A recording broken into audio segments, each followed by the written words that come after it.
Triangle to Win is on Patreon. Follow the link you see on the screen to find out how to support the show. This is Triangle to Win, a gaming podcast with a focus on all things PlayStation RPGs, a veritable match made in heaven. The aforementioned combo has given us historic games such as Final Fantasy VII and my personal favorite, Kingdom Hearts. I am your host, Karlobster, and it's time to press Triangle to Win. Hello. What's going on? Welcome. It is I, Karlobster, and welcome to episode 5 of Triangle to Win, a PlayStation and JRPG focused podcast. What? It's a bodycast. Wow. What do we do in a bodycast? We cast our bodies. But it's a podcast, yes. Wow, my voice is a bit weird today. Let me just drink some water real quick. But yeah, hello. I apologize for the late episode. We delayed. I delayed the stream for a week because I knew that there was going to be a big event last week, which was the Nintendo Switch 2 Direct that happened on April 2, which is exactly on a Tuesday, which is the time I usually post these episodes. But unfortunately, I couldn't just record it and then add a little bit of a little cut in of that talk about the Nintendo Switch 2 because, my schedule is a bit weird. I have to specifically record this at very specific times in the week to be able to get these out on time. So I figured, okay, let's just delay the episode by a week so we can get a bit more time and a bit more structure to the whole thing. But yeah, hi, how have you been doing, dear listener? I've been doing great. I've been a bit tired though. A lot of things happening in my life, a lot of work things that I can't really talk about here, but just know that it has been a very exciting time for me. And all this time, these past few days, I've just been hunched in front of a computer, and I've just been slaving away at like, a bunch of things that I need to do. However, I did have a problem the other day, and I don't know what the reason for this is actually, but I get like a pain in my left ankle. And this usually happens. This has been happening for like the past 10 years for me. I remember it started first when I was a student in med school.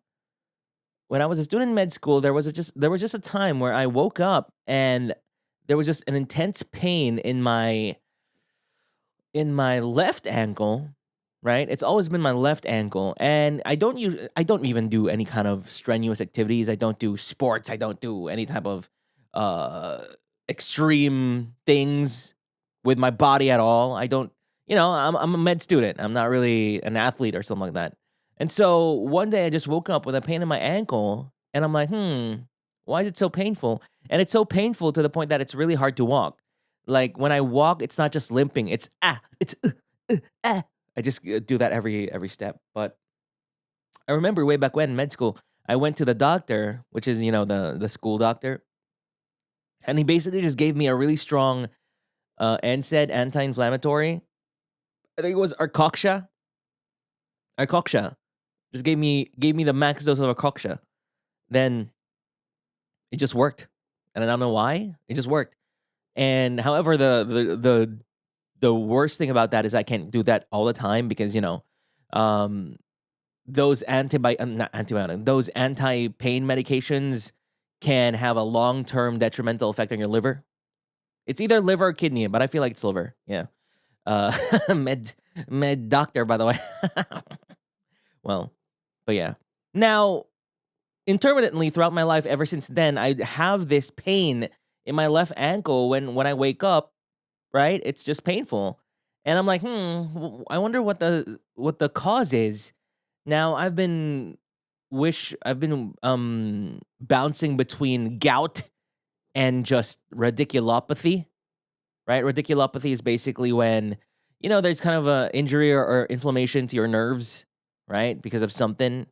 And sometimes I was thinking gout because maybe of my diet. Maybe I ate a lot of beef that day, right? Or maybe I ate a lot of uric acid increasing foods, right?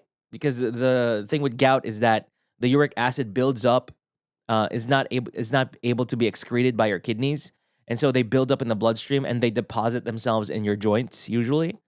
Um, that could be a reason. So when they deposit themselves in your joints, they become like crystals, little crystals and stuff. And you know when it's crystals, there's pain there.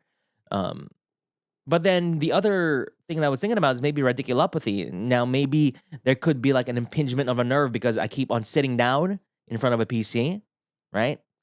But then, so this goes to my point. Like a few days ago, maybe 2 days ago, 3 days ago, I got the pain again after months upon months of not having it.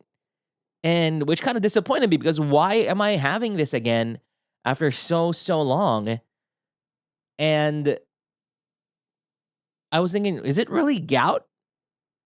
I don't know. I don't think so. Which leads me to maybe it really is just because of me sitting in front of a computer. Because the only difference between these past 3 days and the past few months is that because I moved to this new place and this studio setup is separate from the house by like a few, maybe 10 steps, right? I need to exit the studio, walk outside of the house, and then enter the house to get to the house. So what happens is that I minimize my time in front of a computer when I use it in my studio. So I do a stream, for example. I do a little stream and then I do some housekeeping, some work things that I need to do like for a few hours. It's usually maybe 4 to 5 hours of work in total. And then I go back to the house and in the house, I maybe sit on the couch. I just do a lot of things. I do a lot of different things. I walk around. I lie on the bed, But these past 3 days, I've just been sat maybe 10, 12 hours in front of the PC, and suddenly I feel the pain in my left ankle again. So maybe it actually is just because of a sedentary lifestyle. I'm sorry. I can't really do much about that. My work is on the PC. Now, also, when I moved to this new house, I wasn't able to bring my typical office chair. So I'm currently using a cheap 1,000 peso office chair that you can just get anywhere. And this is really awful to sit on for a long period of time. So I'll need to figure out my chair situation soon. I could bring my chair from my previous house to here, the computer chair, which is a big office chair, but I don't know. It's a bit hard to carry. I don't really have the drive to disassemble it then assemble again. We'll see. We'll figure it out. But the pain is currently subsiding, which is fine. And I have this thing where there was one point where I felt like maybe this is just psychosomatic, right? If it's psychosomatic, the thing I was thinking about was before these pain-free months happened, I still had my previous job, which I went to in the middle of the week usually. It's just a few days in the middle of the week. And I noticed that the pain would happen like the day before I had duty at the clinics, which is these few days in the middle of the week. And usually what happens if I have that pain, the next day I'm like, I really cannot walk and I need to call in sick. I need to call in like, I'm sorry, I can't go to work because I literally cannot walk right now, right? And ever since I stopped that, because I moved to this new place, that's when I started being like, oh wow, I am now pain free. I have nothing. My ankle is fine for a few months, but then it came back recently. So, I don't know. Still stumped. Now you're probably asking, why don't you just have a doctor check it? That's a thing, right? Because I'm a doctor myself. So I'm like, why should I go to a doctor when I'm a doctor and I could just diagnose myself? And therefore, I diagnose myself currently with radiculopathy. And who knows what the diagnosis will be tomorrow and the day after that. We'll see. But welcome to Triangle to Win episode 5. This episode might be a short episode just because there isn't a lot of news other than Nintendo news. And this isn't a Nintendo-focused podcast, but we're still going to be talking about that because there's some big industry-wide ramifications to all of their new Switch 2 announcements. But we're going to be talking about that around the end of the show. For now, we're going to be delving into more smaller news items from around the industry. And I think we should start soon. This will be maybe a good 2-hour podcast, 2 hours, less than an hour. Honestly, the runtime of this podcast of being more than 2 hours, being almost 3 hours for just a solo podcast is kinda. I think that's pretty long. I think that's above average for a solo podcast. Now, if you look around and look at solo podcasts, they're usually just like 30 minutes, an hour, right? Because, there's a struggle there about not having someone to bounce ideas around with. But for some reason, I'm able to extend mine to 2 hours, 40 minutes, almost 3 hours if I wanted to. Don't really want to, but, yeah. So maybe one day I can get a co-host. Who knows? Who knows what the future holds? And if I do get a co-host, then you can imagine that this will be like a 4-hour podcast. I'm like, oh, holy moly. But yeah. I mean, I do streaming. I do game streaming, which is like usually a 4-hour commitment. Usually a 4-hour thing where you just keep yapping. Although there's also a game that's happening when you're doing that. But, yeah. All right. Let's go to the smaller news for these past 2 weeks that are not the Nintendo Switch news stuff. Put a marker there. First off is Game Informer, rescued by blockchain firm with entire team reunited. The veteran publication was closed last year. Now, if you don't know who Game Informer is, it's this website that was pretty cool, that did not only just do the typical stuff that you see from IGN, right, where they're posting news on the internet and then that's it. But they also had like physical magazines. Usually they have like physical magazines and they have like an upcoming game with some cool art they're going to show. Cool art and some cool stories from the developers and stuff like that before the game releases that is not usually found elsewhere, like on another website. They're usually just found on the magazine itself. And the magazine, magazines are great. And they're a cool relic of the past that Game Informer is still trying its best to keep alive. And because, I feel like because it's rare to still have these gaming magazines, I feel like Game Informer might be really fulfilling a niche that just is not super fulfilled. And they may be in a good spot to be like, oh yeah, this is actually good for us because there's no competition, right? When it comes to video game magazines. But anyway, what happened long ago, a year ago, was that they closed. They were closed by GameStop after 33 years as a print and online publication. And that was a very sad moment. I remember I saw the news break that they were going to close down, and all even its magazines are going to close down as well. And I don't really have any of their magazines, but it was cool always to see that, like, whenever they announce a new thing, the biggest thing that I remember was the Game Informer Final Fantasy VII Remake one, which had this cover of Sephiroth amidst the fire, the iconic scene, and a cool new look at Final Fantasy VII Remake.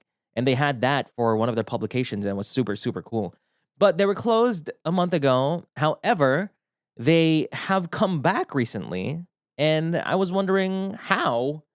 And now there is an article here from Video Games Chronicle that tells us as to the reason why. And it's not completely good, so to speak. But anyway, the short of it, is that even a? I'm pretty sure there was like a thing, like a statement, like the short and short of it, huh? Like the short. I don't know. To cut things short, basically, the team and the company was revived by Gunzilla Games. And they're like, huh? So Gunzilla Games secured the rights to Game Informer, and then revived it afterwards. But who are Gunzilla Games? Now, Gunzilla Games is the creator of NFT Battle Royale game Off the Grid and blockchain platform Guns. The studio has a backing of Hollywood director Neil Blomkamp, who is its chief visionary officer. So, Miller wrote Miller is the editor-in-chief of Game Informer. And he wrote, from the start, the new owners insisted on the idea of Game Informer remaining an independent editorial outlet. They felt just as strongly as our team did that the only path forward was with an editorial group that made 100% of the decisions around what we cover and how we do so without any influence from them or anyone else. So that's pretty cool. Now, I say this isn't like completely good because, their owner is an NFT battle royale game. And I honestly think NFTs are kind of, um, they're kind of stupid. And I don't know.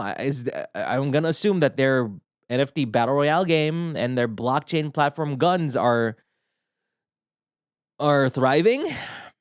Because what if they don't thrive anymore? What if they go the way of every other NFT thing, where they just fade into obscurity? Then Game Informer is gonna shut down as well in the future. But at least the good thing here is that, they keep 100% of the decision making with the Game Informer. And basically what happened is that, they just revived it and just let them do their thing.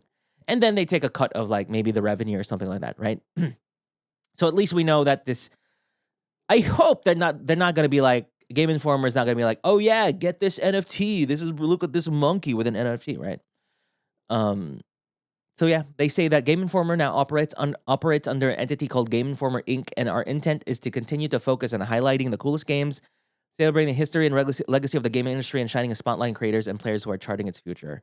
Now, so yeah, I'm just happy, first and foremost, that Game Informer is now back, because I felt a bit bad, because that's a 33 year long history of a company in the games industry just gone, because of GameStop. And at least now I hope that they still got all the previous members back. So hope this turns into, long-term employment for them. But I hope it's not I hope they don't get screwed over just because, of their parent company now, which is an NFT. It's an NFT company, right? So we'll see. But I'm excited to see what they have coming. And maybe we can cherish physical media more now that it was taken from us for a year and now it's back. And also, I really would want to see the return of a bunch of physical media like magazines. I want to see more of these. But I guess the market the market dictates that no, we don't need these, which is unfortunate. But yeah, thank you for reviving Game Informer, and please don't screw them over. Gunzilla Games. All right. Now for our next article. Multiple publishers ready to delay their games to avoid GTA 6 onslaught, it's claimed. At least 2 live service developers have also said they will shift major updates. This is from Video Games Chronicle, where they say that Rockstar's huge sequel is officially due to release this fall, and though it still does not have a confirmed release date, parent company Take-Two recently claimed it's on track. Now, market analysts, it doesn't really take a market analyst to say this, but at least we have more thoughts on this. But I guess they're kind of confirming in a way that a bunch of game developers really are just staying far and away from GTA 6. Now, if GTA launches around the October or November, I feel like that kind of sucks for people like me. Because if every other game is going to avoid that, then... I love GTA. I think GTA is pretty cool. But it's not really I'm not super excited for it. I'm not really that kind of guy who's just like, oh my God, a new GTA. I'm going to play it just because, it has that brand power. It piques my curiosity, of course. What have they been doing the past, how many, 20 million plus years, right? I just want to see. I'll probably buy it as well. And I'm also curious about how they'll price it. Is it going to be a $60 game or an $80 game, which we're going to talk about later? But that means also that some other games we're just gonna have a little drought for October and November because we're gonna give way for GTA 6. But yeah, we'll see because if a developer releases the game like a big AAA developer, I feel like indie games will not be affected by GTA 6 a lot because indie games just have a completely different audience from stuff like GTA 6. But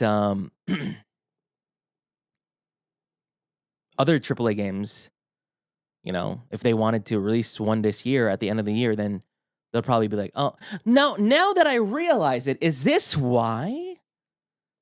I wonder if this is one of the reasons why Nintendo Switch 2 is releasing around this time instead of in the holiday season. Right? Because I could have sworn they would release their console around the holiday season. But they're releasing the console June? Which is middle of the year? I don't know. Kind of seems weird. Is it because GTA 6 is not available on Switch 2? Probably, right? Will Mario Kart be cannibalized by GTA 6? Who knows? There was a funny quote here. Rockstar games always suck a lot of money, and more importantly, time out of the market. Reportedly said the boss of one of the world's biggest game publishers. We don't want to be anywhere near that. We are working up multiple different plans for our titles. Another senior exec said, even without GTA, it's immensely difficult to find free time for new games to shine. Time is the real scarcity for us, not money. It's tough out there. A third AAA publisher based in Europe told TGB that its most significant concern is if GTA launches at the end of October and early November, giving it little space to maneuver its own titles. Right? Now, there's a little thing here that stood out to me. And yeah, true. It's not just money that's an issue here. It's time. It's gamers' time, right? And there's so many gamers, but it feels like these days there are fewer games taking up gamers' time than before, right? And these games that are taking up gamers' times are live service games, stuff like Fortnite, Genshin, and GTA when it comes out, right? And these are long live service ass games. I'm pretty sure GTA 6 is going to have an online mode, and that's gonna live on for the next 20 years, right? And there are some gamers out there who this is literally the only game they're gonna be playing. Same with sports games, NBA, stuff like that. These are the only games they're gonna be playing for the next 10 years. There are people like that. And for a while there was stuff like Destiny, right? And now you got so many of these gacha games now. Infinity Nikki is taking up more of the female gamers' times and everything like that. And because there isn't enough time to play other games, it's hard for newer games, newer IPs, and newer ideas to just come out and be a success, even if it's really good. Because even if you come out with a really good game, gamers just don't have time for it anymore. At least a big chunk of the gamer demographic that they're aiming for just doesn't have the time because they're smitten with Apex Legends and Valorant, right? And so and then when these big AAA game companies come out with a game, they freaking make 100+ hour games that first is very daunting to another player. Because they're like, I already spend 1,000 hours on my live service game. Why am I going to spend 100 hours on this Persona 5 game, right? Or Persona 3 Reload game, right? And they're just not going to buy it anymore. Or another new game that's coming out, which is an Assassin's Creed Shadows, like 200 hours of gameplay or whatever. And that kind of stops people from playing as well. And I really think one of the solutions here is to just release. And, they make 100+ hour games and they cost so much. They cost millions upon millions of dollars. And then no one's going to play them. No one's going to finish them. And you waste so much money on games that people won't even finish, games people won't even play. And I think one of the biggest solutions here really is to make shorter games. Right? I feel like one of the solutions is to make shorter games that cost less, that look really good, that play really good, that can compel players to be like, you know what, I'm going to spend money on this because this is going to be a good game to play. Sure, it's just 20 hours is still pretty long, right? I don't think people complain about 20 hours, 20, 30 hours, right? And then go back to their Apex Legends and Valorant. And then that's more money put into the industry, more money put into these games, and then you can make another one and another one as well, without putting all of your whole company, into just one little game, one big game actually, and then failing because it failed to sell like 100 million copies. Because it failed to sell like freaking Mario Kart, right? So I don't know. We'll see. We'll see how we'll see when GTA 6 releases, and we'll see what games are suddenly delayed. What games are like, oh, we're not gonna deal with that. It's gonna be fun to see. I'm also really curious about the price that GTA 6 is gonna release on, with now that Nintendo has $80 games. Okay. So next article, PlayStation is remastering Patapon for Nintendo Switch, PS5, and PC. From Video Games Chronicles again, Patapon 1+2 Replay will release on July 11 with new features. Now, Patapon, one of the classic PSP rhythm games, is back. And I was super happy about this because the Switch would be the perfect place to play this on. But honestly, the PS5 would be great as well. I'll probably buy this on PS5, then play it with my Steam Deck. And remote play it on my Steam Deck, right? Now, Patapon is this little game on the PSP where it's like a rhythm game. And instead of, just a typical, there's music and then you press the buttons to it. Instead, when you press a button is assigned to a certain like word/note that these characters on the screen like say. For example, let's say square, square, triangle, square, right? But then it translates into the game as bon, bon, pata, bon. Then you do square, square, triangle, square, square, triangle, square again. Bon, bon, pata, bon, right? Then next you try to do pata, pata, pata, bon, right? And if I remember correctly, depending on what combo of buttons you use, there is a different attack that they use in game. So you're kind of commandeering this army in a side scroller type of situation, and there's a rhythm game aspect to it, and then you need to press buttons depending on what you need this army to do. So let's just say the bon bon pata bon is connected to you attacking straight up, like maybe throwing your spears. Woo! Then let's say pata pata pata bon equates to you like using your bows and arrows to let loose your bows and arrows and stuff. Then there's also this combo where like bon pata, something like that, where maybe it's like a big ultimate attack or something. So it's really cool.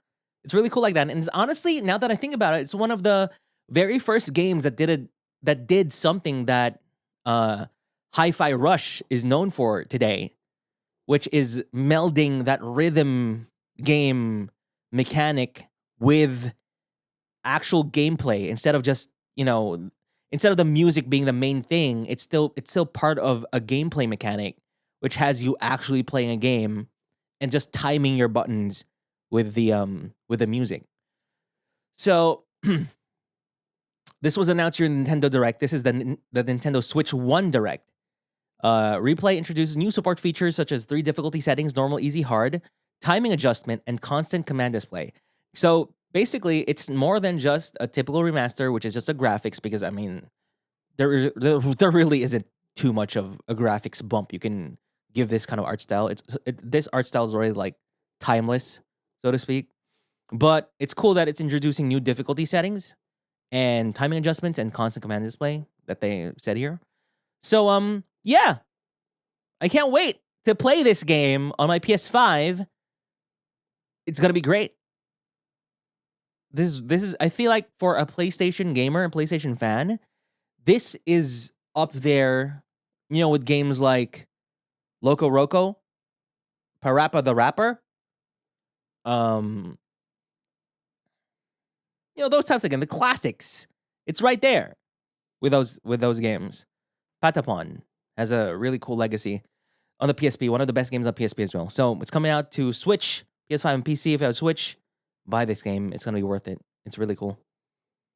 Okay, next article is Oh, it's the Ubisoft situation. Now, I'm not super familiar with the Ubisoft situation, but I do know that they're undergoing some troubles in terms of money and their game development, where I think from what I've read is that their games aren't hitting as well as before. Like, for example, Assassin's Creed was a smash hit, but everything they've released recently are just not commercial successes anymore. And they've been struggling, and internally as well with their own company, I think they're struggling with money, honestly. And for a while there, if I remember correctly, they were at risk of going bankrupt or something, or at risk of, or like people were saying they should remove their company from being public and be private again, or something like that. And there was also a bunch of rumors that Tencent, the Chinese company, wanted more stake in the company as well. And now it seems like they have a new thing where Ubisoft and Tencent unveil a new subsidiary under Ubisoft for Assassin's Creed, Far Cry, and Rainbow Six. So they made a new subsidiary under Ubisoft, which is hyper-focused on making the next Assassin's Creed, Far Cry, and Rainbow Six. And Tencent will own a minority stake in the new subsidiary, which will focus on the 3 IPs. So what happens is that, this whole division of the company, the subsidiary, will just focus on these 3. Because these 3, I guess they have determined, are their powerhouse franchises. Assassin's Creed, Far Cry, and Rainbow Six, which is true, actually. Now that I think about it. What other games do they have? They have stuff like Prince of Persia. Didn't really pop. I mean, it was a really good game, but didn't pop off as much as I wanted, which is kind of hard to expect from a Prince of Persia 2D side-scroller Metroidvania game. But it was really good still, but didn't meet their expectations. I guess they have stuff like Skull and Bones, which, oh my god, that was a... Skull and Bones, oh my god. Bruh. That was a headache of a game.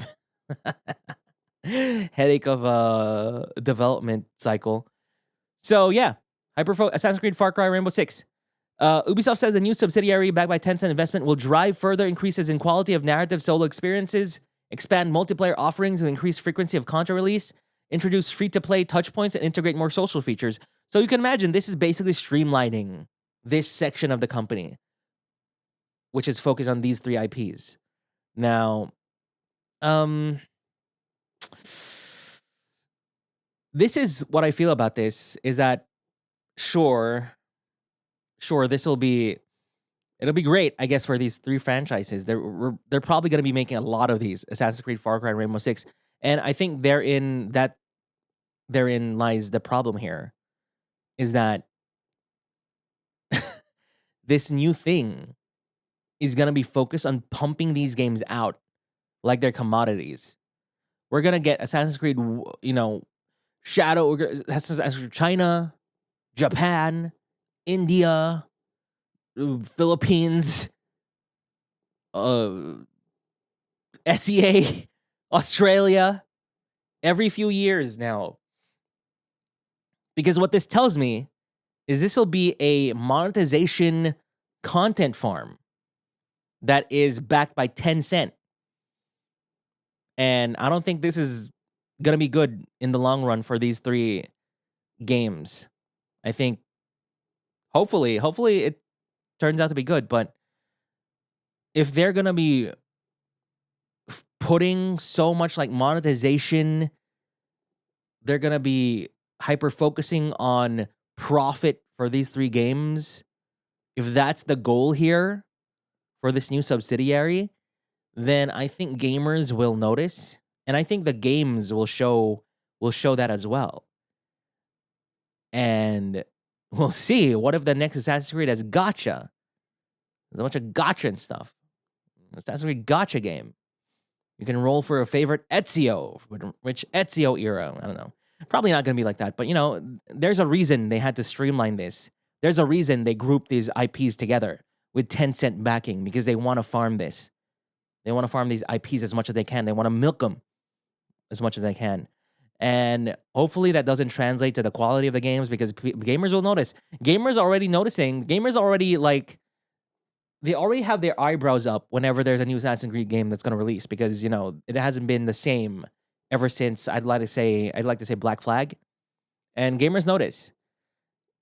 Even Far Cry I don't think has been super great recently.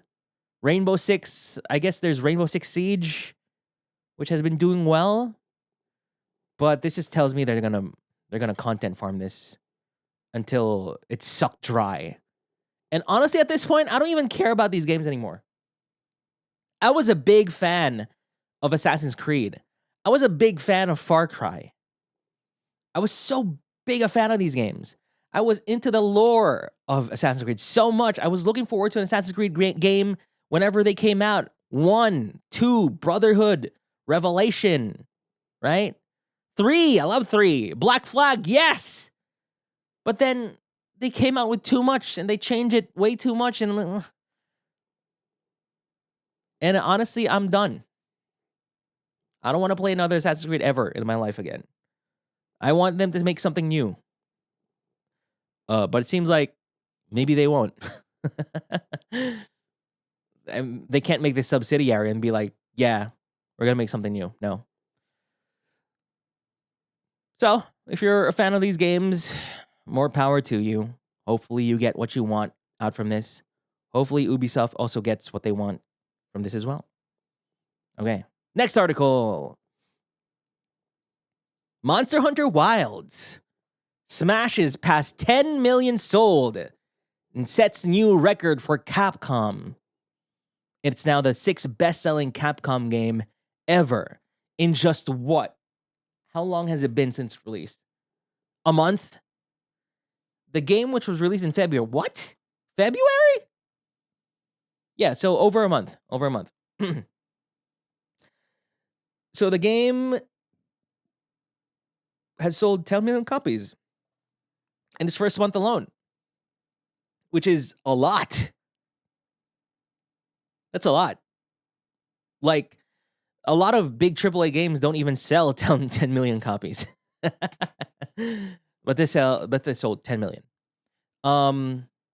But currently, Monster Hunter World is Capcom's best-selling game ever at around 22 million units. And when did that release? That released like so many years ago. So at this rate, maybe Wilds will overtake World. Who knows? So Wilds is well on its way to matching it. The announcement means that Monster Hunter Wilds is now the 6th best-selling Capcom game ever, setting just behind Resident Evil Village. Ooh. I mean, there wasn't really any doubt that this would be a big splash of a game. My only thing is that, yeah, it's a great game, but technically, like, with graphics and performance and stuff, it's hard. It's hard to play. Honestly, for me, it's a bit hard. I'm playing this on PC, and I'm having a hard time. I wanted it to look better. I wanted it to look and feel better. But I don't know. I don't know if it's the engine itself. If there's something wrong with the engine itself. Though there have been probably new updates that I haven't tried yet. I might just go back in and try the game again and do more higher rank quests and stuff like that. But it boggles me how the performance just isn't there for my system. Though I do have a 4070 Super. I don't know if that's not enough. Yeah. There's also gonna be a free update and stuff like that. And this is the cool thing about Monster Hunter Wilds, is that they keep on updating the game after it releases. Like months after, years after, they introduce like a new monster and stuff, some new hunts. And that's definitely gonna keep new players buying the game throughout the years. However, one of the cool things that happens with Monster Hunter, I think it started mostly with World, is that recently, literally around before Wilds released, maybe a year before Wilds released, Capcom's Twitter account just tweeted, "Hey, play Monster Hunter World, please." And then suddenly, Monster Hunter World concurrent player count just spiked up. And everybody and their mothers were playing Monster Hunter World. And just from a little tweet from the social media account being like, "Hey, now would be a good time to play Monster Hunter World," right? So I have a feeling now that that's part of the culture of Monster Hunter. Like when things have died down for Wilds, they can just do a little tweet again and hey, hunters, might as well play Wilds again. And everyone's gonna be playing Wilds again. It's gonna have another surge in sales again. People are gonna be streaming it. New kids are being like, oh, that looks like a really cool game. They're gonna update it more and more, and it's gonna be even better than release. It's gonna be great. So I need to play more of this game. I need to get to a higher hunter rank. I honestly just finished the main story and did a few. I was a bit confused as to how to reach higher HRs, but I asked a few friends here and there, and I now know how. So I think it's time for me to get into it again. I've just been super busy with work and stuff, but I think it's time to get into it again. And I feel like I'll be hooked more and more as the more I play it. And yeah. So Monster Hunter Wilds, congratulations. Big chance of being one of the highest selling games in Capcom's history. Congratulations. Next article. We stand ready. Night Dive says it wants to start remastering Xbox 360 and PS3 era games. The studio CEO says he's confident it can handle PS3 remasters despite its system architecture. So Night Dive Studios specializes in taking retro polygonal games that are no longer easily playable on modern hardware and releasing HD remasters on PC and console. So they have done this with The Thing, Turok, System Shock. All right, System Shock. I still need to play that.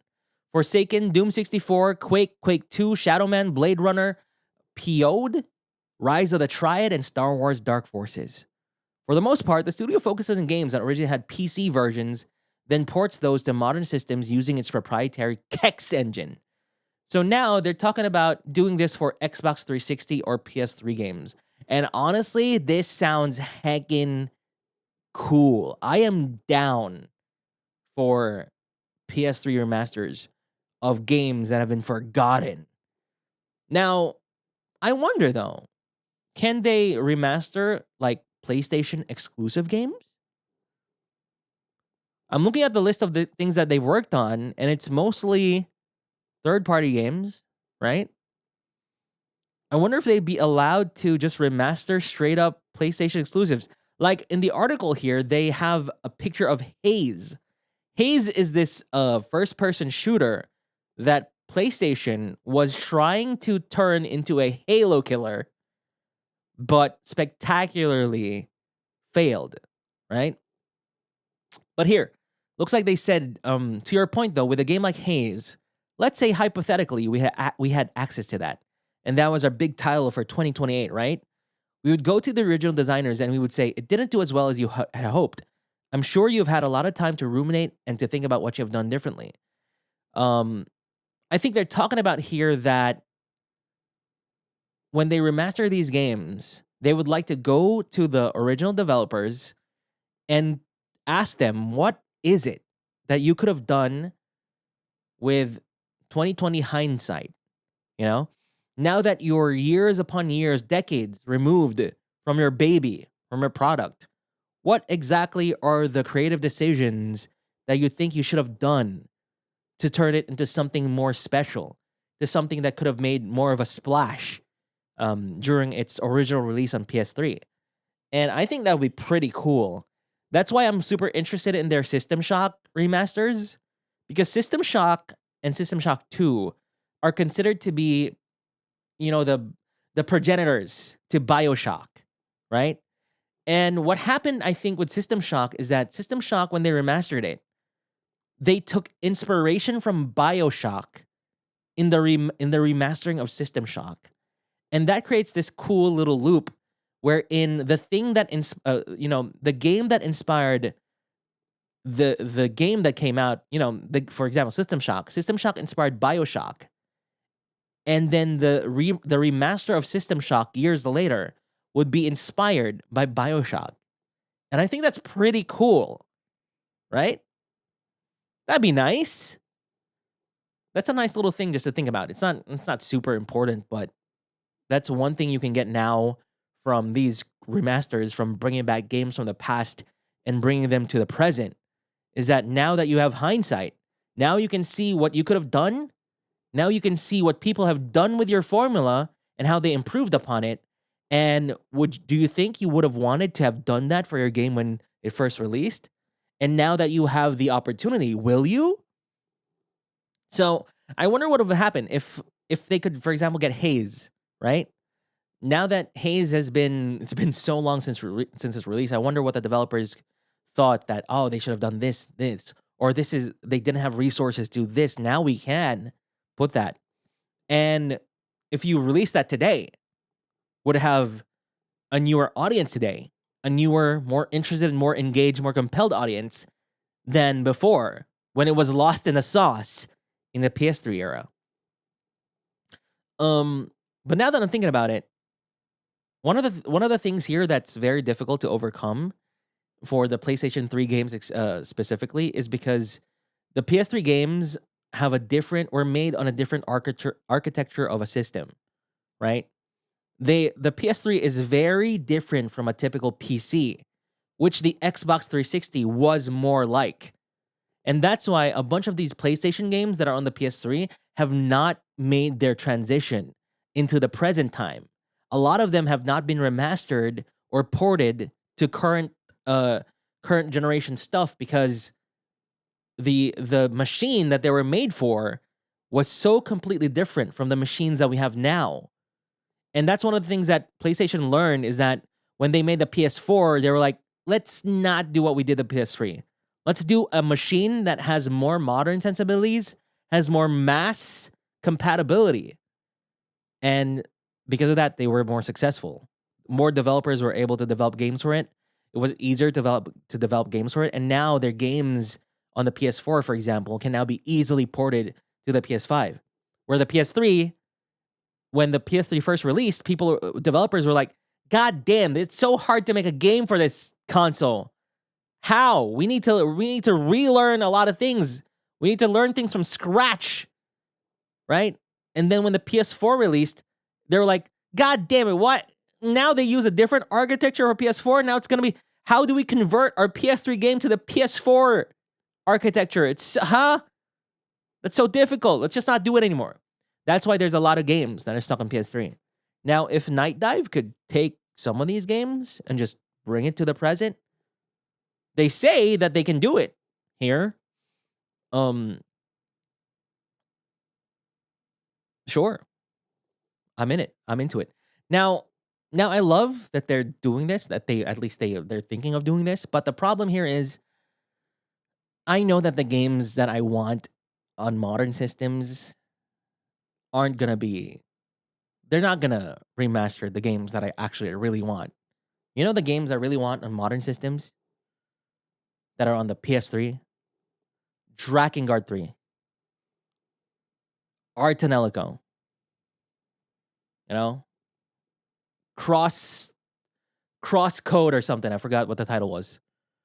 There's a bunch of these very obscure, like, JRPGs that are just stuck on the PlayStation 3. You know, even the Atelier games. And they're just some RPGs really that I'm like, damn, no one even knows about these anymore. No one even knows about them anymore because they just released and then no one played them, but they were cool. I would want those remastered, but they never do this. You know, the games that are remastering, they're like Turok, System Shock, Forsaken. They're going to be remaking these, you know, the more mainstream AAA titles at that time. You know, like Haze. That's why they're thinking about Haze, right? So hopefully there is someone out there, a good Samaritan out there, who would please go check out there's so many obscure PlayStation 3 JRPGs, even just the Japanese only ones. There's a lot that are stuck there. I would love for them to bring them into the future, into the present, right? But yeah, and this is a good step.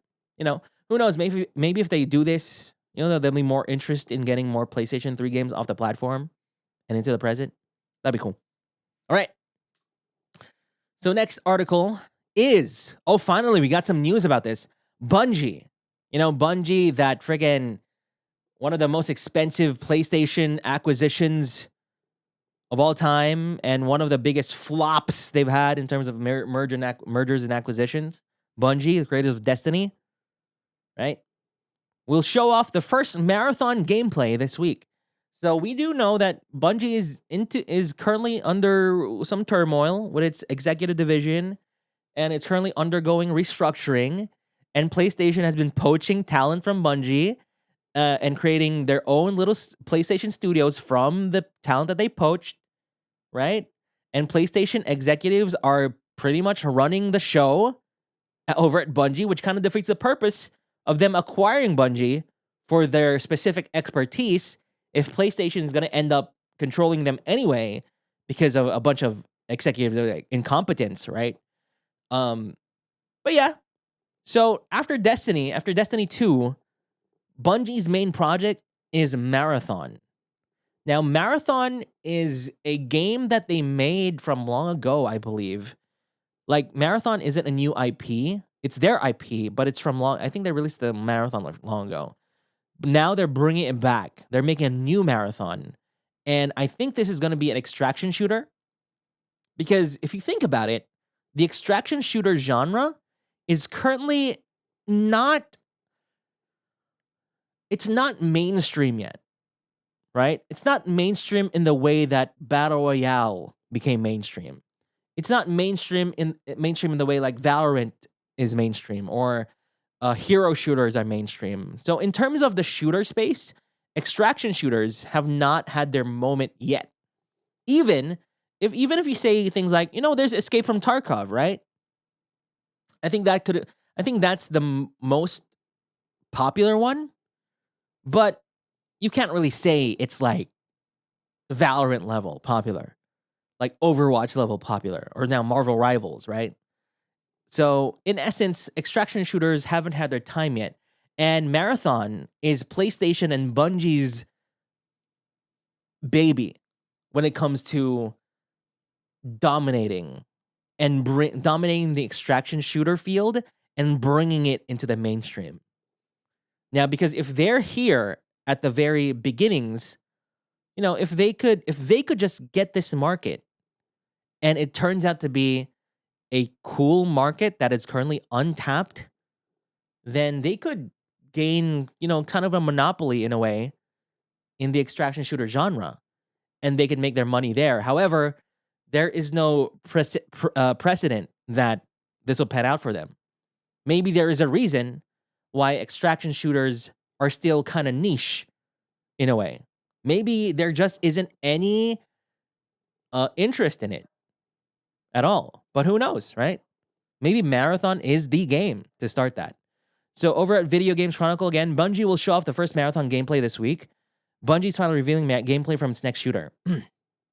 A teaser posted to the firm's social media platforms confirmed that new information about the game will be shared during its Marathon gameplay reveal showcase on Saturday. Now, unfortunately, we weren't able to reach this, but I did see the trailer. And the trailer didn't show much, right? But it showed a game, it showed an aesthetic that I didn't expect. Because from the initial reveal of Marathon from long ago, it looked to be a hyper modern, like it could have been set more in a metropolis. It looks like it would set in Metropolis. It kind of felt like Mirror's Edge in a way. Remember Mirror's Edge was that parkour game on the PlayStation 3, Xbox 360, where it was mostly white, perfectly white, smooth buildings with just little splashes of color for you to know when to do your parkour and stuff. So it was kind of like that hyper postmodern kind of Metropolis look from when they first revealed this game. And now that they revealed the game again with this teaser trailer, there is more grass, more leaves, more jungle, more forest, more water than I expected. So, what we'll have to see. I have no expectations anymore about what this game looks like, what this game will be. But I'm interested because I feel like this is Bungie's make or break. This will make or break Bungie. If this doesn't hit, then I don't think there's any reason for PlayStation to keep Bungie. Like, keep Bungie as it is. Right? Because they hired Bungie. I mean, they acquired Bungie because they were supposedly the masters at live service. Right? Because of Halo, because of Destiny. Now, it goes to reason that if they release a live service game like Marathon, it'll hit. It needs to hit. Hopefully it does. So Bungie said it was going to focus on the game, and when we come back, we'll have a gameplay to show. So they went dark in 2023, and now they're back in 2025, and now they are fulfilling their promise that they're going to show gameplay immediately. Bungie did release a development update on the game last year, fronted by game director Joe Ziegler. Now, Joe Ziegler is a former Valorant game director. So he has a pedigree in competitive shooters, especially with that kind of aesthetic, which is the more modern cybernetic aesthetic. But here is the information about Marathon. Marathon sees players embodying cybernetic mercenaries known as runners, working solo or as part of 3-person crews. They fight for survival and loot in a lost colony on a mysterious planet called Tau Ceti 4. Bungie and Sony are reportedly considering a $40 price tag for Marathon, which might... Okay. Scary proposition. Remember another game that did this? There was another live service game that did this for PlayStation. It's Concord, right? Concord releases with a price tag, a $40 price tag. Though there's a big difference here, is that Concord doesn't have a big name developer behind its game. It was mostly an untested IP from from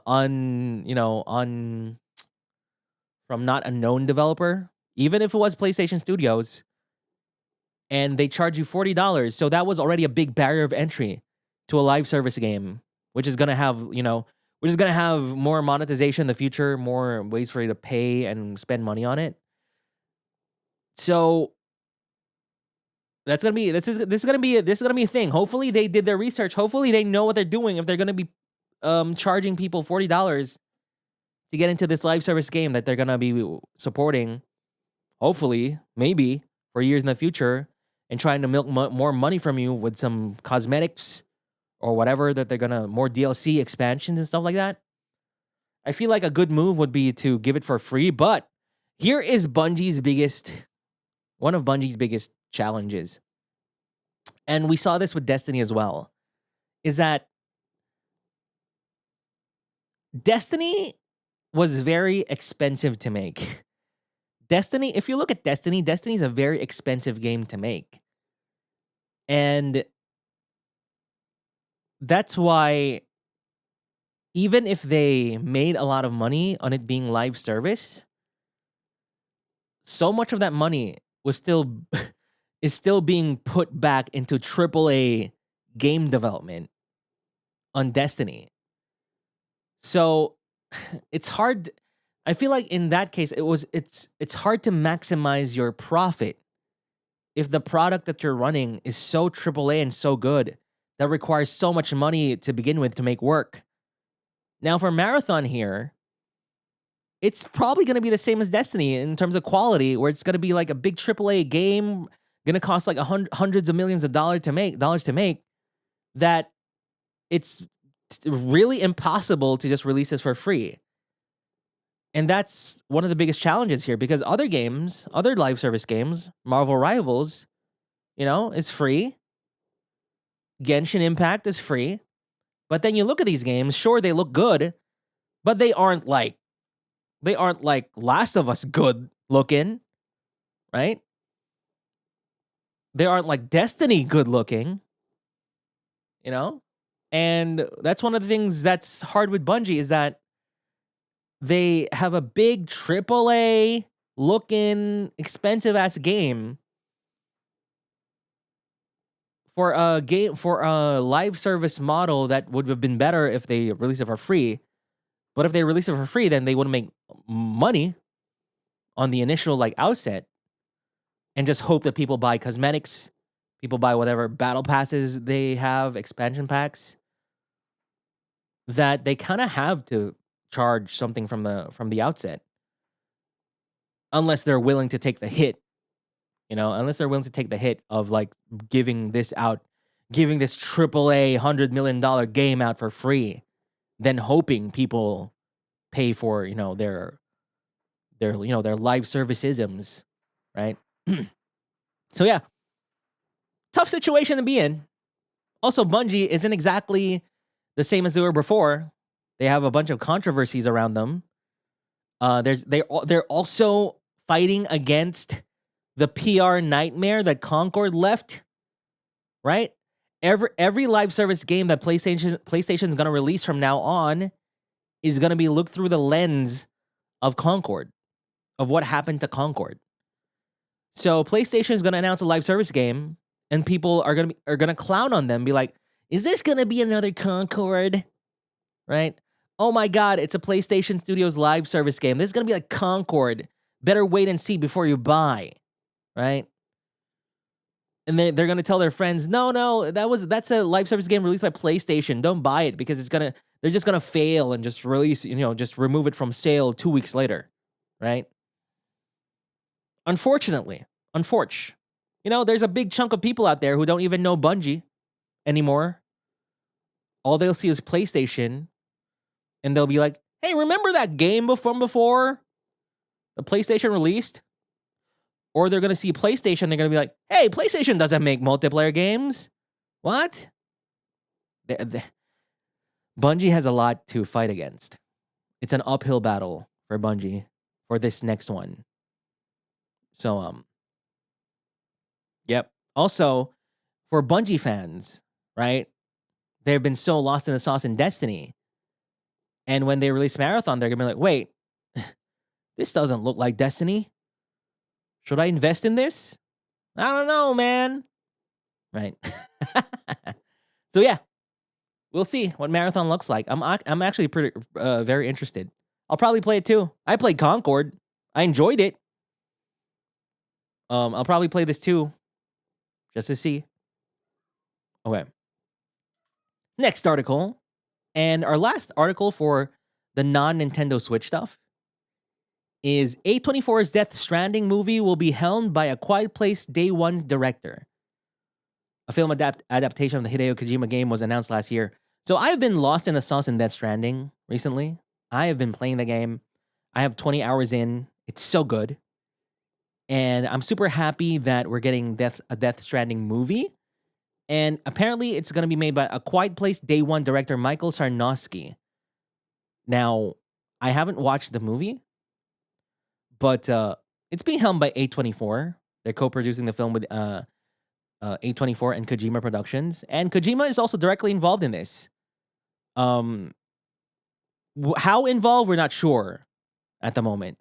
But it's going to be co-produced with Kojima Productions. So it's not far-fetched to think that Kojima, will check out the movie and be like, "Okay, can we change this to this? This seems better here and that, in this place and that place. Should we do this instead of that?" He can have that kind of power over this movie, but we'll see. But this just tells me that I need to watch A Quiet Place Day One. Actually, let me check Michael Sarnowski. Let's see his other stuff. Maybe he has made a movie that I've watched before. Has he? Nope. Not a single movie that I've watched before. Looks like he's a new director too. We'll see. We'll see. All right. So that's the last piece of news for non-Nintendo Switch news. Oh, wait. After this, we're going to go to RPG news. We have two. I mean, no, not 2. We have 4. Piece of news for RPG. Let's go straight into it. So this next one excites me to no end. I can't believe it. There was literally a tweet like a day ago about this, but Final Fantasy IX 25th anniversary website launches amidst remake rumors. Speculation around an expected Final Fantasy IX remake has persisted for years. So, the game, which turns 25 this year, will receive new action figures and other collectibles based on the game's cast. The figures will be released this summer. Now, they also released like a whole website, launch a new anniversary website, and announce new merchandise to celebrate the RPG. Now, that's pretty cool, right? This game released in 2000s, and it's my favorite Final Fantasy, my absolute favorite. Now, I'm super happy about the Final Fantasy VII remake and stuff, but just because Final Fantasy VII is just that game, and you know, it's that Final Fantasy. It's the Final Fantasy that turned things completely around and made Final Fantasy as big as it is. As it was, at least. Now it's not super big as before, but Final Fantasy VII propelled the whole Final Fantasy franchise, and you know, even Square Enix itself into, into popularity, like extreme popularity amongst JRPG gamers, anime fans, weebs that are gamers as well, right? Final Fantasy VII is just that game. So when Final Fantasy VII Remake was announced and stuff like that, of course, you know, I was happy. Everybody was happy because it's the return of a beloved entry into the series, even if it wasn't necessarily my favorite. However, my favorite is Final Fantasy IX. Because Final Fantasy IX just embodies all the core qualities that I like from Final Fantasy. It's whimsical. There's a lot of levity. It's colorful. The characters are so varied and different, like different species, just completely, not just all humanoid. And the story is generally light, but had very deep and dark and sad like moments in it. But also in general was also very happy and very snappy and very just fun. What a fun story from Final Fantasy IX. But it wasn't afraid to tackle deeper issues of the characters and deeper like themes amidst all the fun and whimsy of it. So, however, we knew about the Final Fantasy IX remake project since as early as 2021 when the GeForce Now database leaked. Now, for the GeForce Now, they leaked a bunch of games that are currently in development, and every single one of them has been released in some capacity, right? Including including stuff like Tactics Ogre, stuff like that. They've all been released recently or announced and have been released and stuff like that. And the only thing from that list that hasn't been shown yet is Final Fantasy IX. And so people are like, where is it? Huh? Because in a list of like, I think that was a 10 plus games or something, all those 10 plus games, except for Final Fantasy IX, have been announced or released in some capacity. So that goes to reason that Final Fantasy IX is real, because the rest of those 9 games are real as well. So, and also plus the fact that Final Fantasy IX apparently has a more central role in Final Fantasy XIV, like the new Final Fantasy XIV, like the expansion and stuff like that. It's very Final Fantasy IX centric. Plus Naoki Yoshida from Creative Business, what was that, 3? I forgot. But those guys made 14 and 16 also had a bunch of comments about Final Fantasy IX. And it seems like there's this whole whirlwind of sudden Final Fantasy IX mentions this year and last year. And now we are currently here. And during the Nintendo Switch 2 Direct, which we're going to be talking about later, there was a shot there of Bravely Default that people confused for a split second, was Garnet till Alexandros from Final Fantasy IX. And then the Square Enix account just tweeted something. Wait, I'm going to bring up the tweet. They just tweeted something like a few hours ago. And they said like, if you know, you know. And it's a screenshot, right, of the quote that says, "My memories will be part of the sky, And if I remember correctly, that's a quote directly from Vivi. But more than the quote itself, it's also the font. The font in the image seems like it was directly taken from the game. My memories will be part of the sky. And they said, if you know, you know. And this has me excited because there's no way. Because they know that fans are waiting for 9. There's no way they just post this and be like, yeah, look at this little throwback. Yeah, we're just doing a little throwback, right? So it seems like Final Fantasy IX is imminent. Remake. It's not going to be a Final Fantasy VII remake. Signs are pointing towards it being more of a Visions of Mana, a little bit more than a Visions of Mana type of remake upgrade. Visions of Mana project. So Visions of Mana, if you haven't seen Visions of Mana, it's more like a souped up budget JRPG looking game.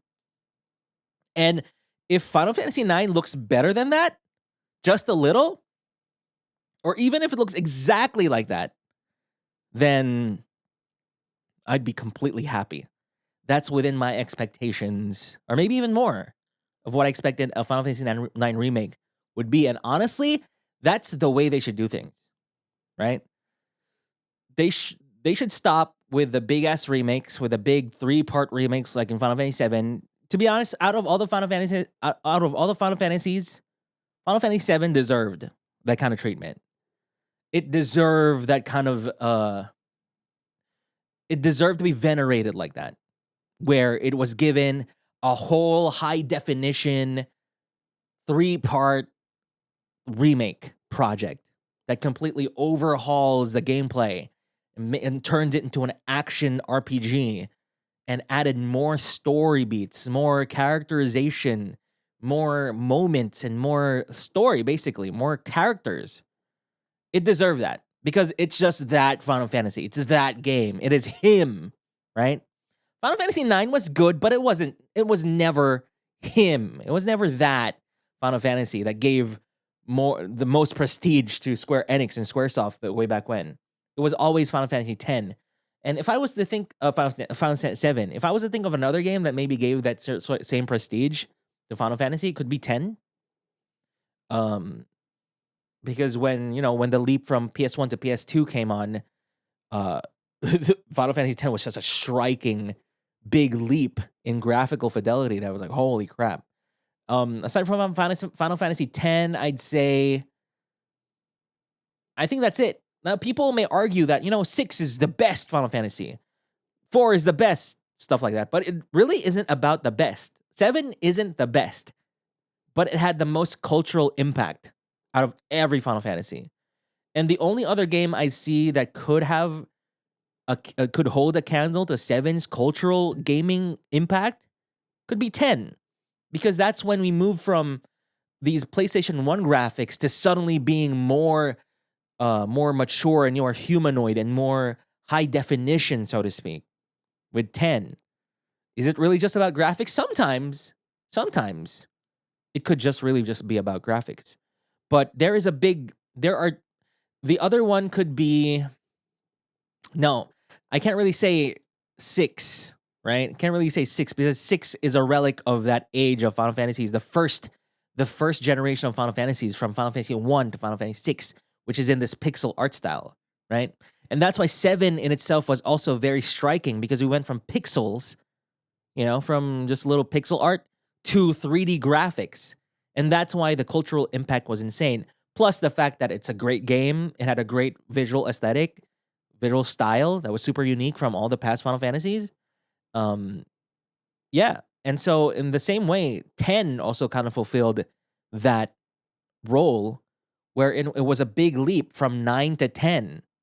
Now, was there a big leap from 10 to 13? I don't think so.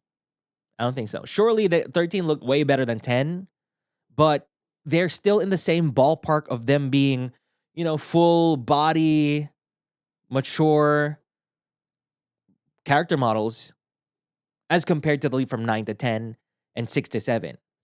So 10 was the last big leap in terms of graphics for Final Fantasy. Now it's just multiple levels upon multiple levels of photorealism and just looking better, higher resolution, higher frame rates, and better effects and particle effects and stuff like that, and better fidelity. But we're never gonna get 2D to 3D. We're never gonna get low polygon models to high definition models. We're never gonna get that anymore because we're already here. We're already here at almost the pinnacle. Almost a pinnacle. Because how photoreal can you really get? That's the thing about photoreal is there's a limit to it. The limit is photorealism. That's a limit. Unfortunate, but unless we get like 4D where we can, smell the character. Imagine the next big leap in Final Fantasies because you can smell Clive Rossfield. I'd buy that. I'd be into that. Okay, so Final Fantasy IX remake project coming soon, hopefully. I don't know when the timing will be for the announcement. Honestly, who knows? We're close to TGS. I think we're nearing into TGS territory. We don't have an E3 anymore, so Jeff Keighley, do you have something up your sleeve for E3 season, Summer Games Fest, something like that? We'll see. All right, but that's it for Final Fantasy IX. Then one more for Kingdom Hearts. Kingdom Hearts veteran to be awarded special prize at the BAFTAs. Yoko Shimomura's decades of work include Final Fantasy, Street Fighter II, and more. Yoko Shimomura, the composer behind Final Fantasy 15, Xenoblade Chronicles, and Kingdom Hearts, is to be honored with a special award at this year's BAFTA Games Awards. So it marks her contribution to the video game industry over the years. Now, here is one funny thing about Yoko Shimomura. She is most popularly known for, Final Fantasy 15, Kingdom Hearts, and Xenoblade Chronicles. But it's good to underline her contributions to the industry at large because she also made music for Mario. Mario and Luigi, Super Mario RPG, and even Street Fighter. So it's not just Kingdom Hearts. It's not just JRPGs. It's one of the most popular fighting games and one of the most popular Nintendo franchises ever. So she is everywhere, so to speak. So she's gonna receive an award for that, and honestly, deserve. One of my favorite composers, if not my favorite. Though my favorite video game OST composers, definitely, like at the tippy top, is the Art Tanelico composers. Whoever made that. Those tracks, every few months I listen to those tracks again, and I'm transported. I'm transported to the world of Art Tanelico. I feel like I'm immersed in the Rava tales and stuff like that. It's so good. But yeah, Art Tanelico and maybe the Nier Drakengard composer. That guy, I forgot his name. Love that guy as well. But Yoko Shimomura definitely deserved. Yep. Then that's mostly it for the RPG news. They're just new games that have been revealed. And the next one is The Legend of Heroes Trails Beyond the Horizon. The Trail series has been popping off, and they're definitely an example of what sustainable game development looks like. They're right there with the Ryuga Gotoku series, the Yakuza series, in terms of raw output with how many games they're releasing, but they're cheap enough that they can keep releasing those games and serving their customers or target demographic and having them engaged and compelled and most importantly, buying their games so they can keep funding all of their creative endeavors in the future. And that's more Trails games that keep getting better and better, right?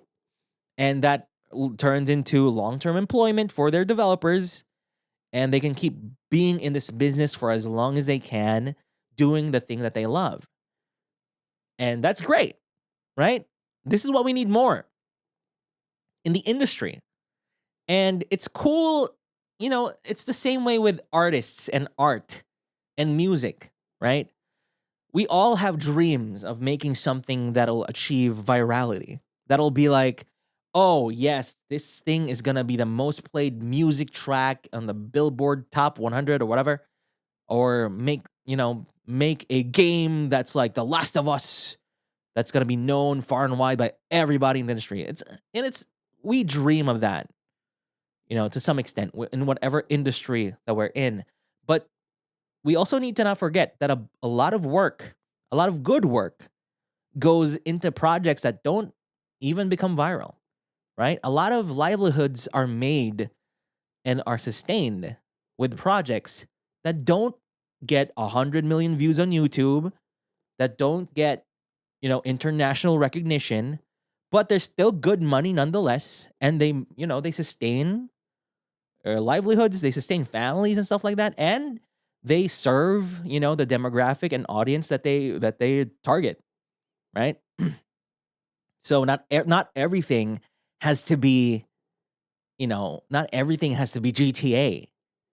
There are audiences that prefer just these lower budget but made with love types of games, like Yakuza series and the Trails series, right? And they don't necessarily go viral. They're not necessarily super popular games. They're not Final Fantasy. They're not Dragon Quest.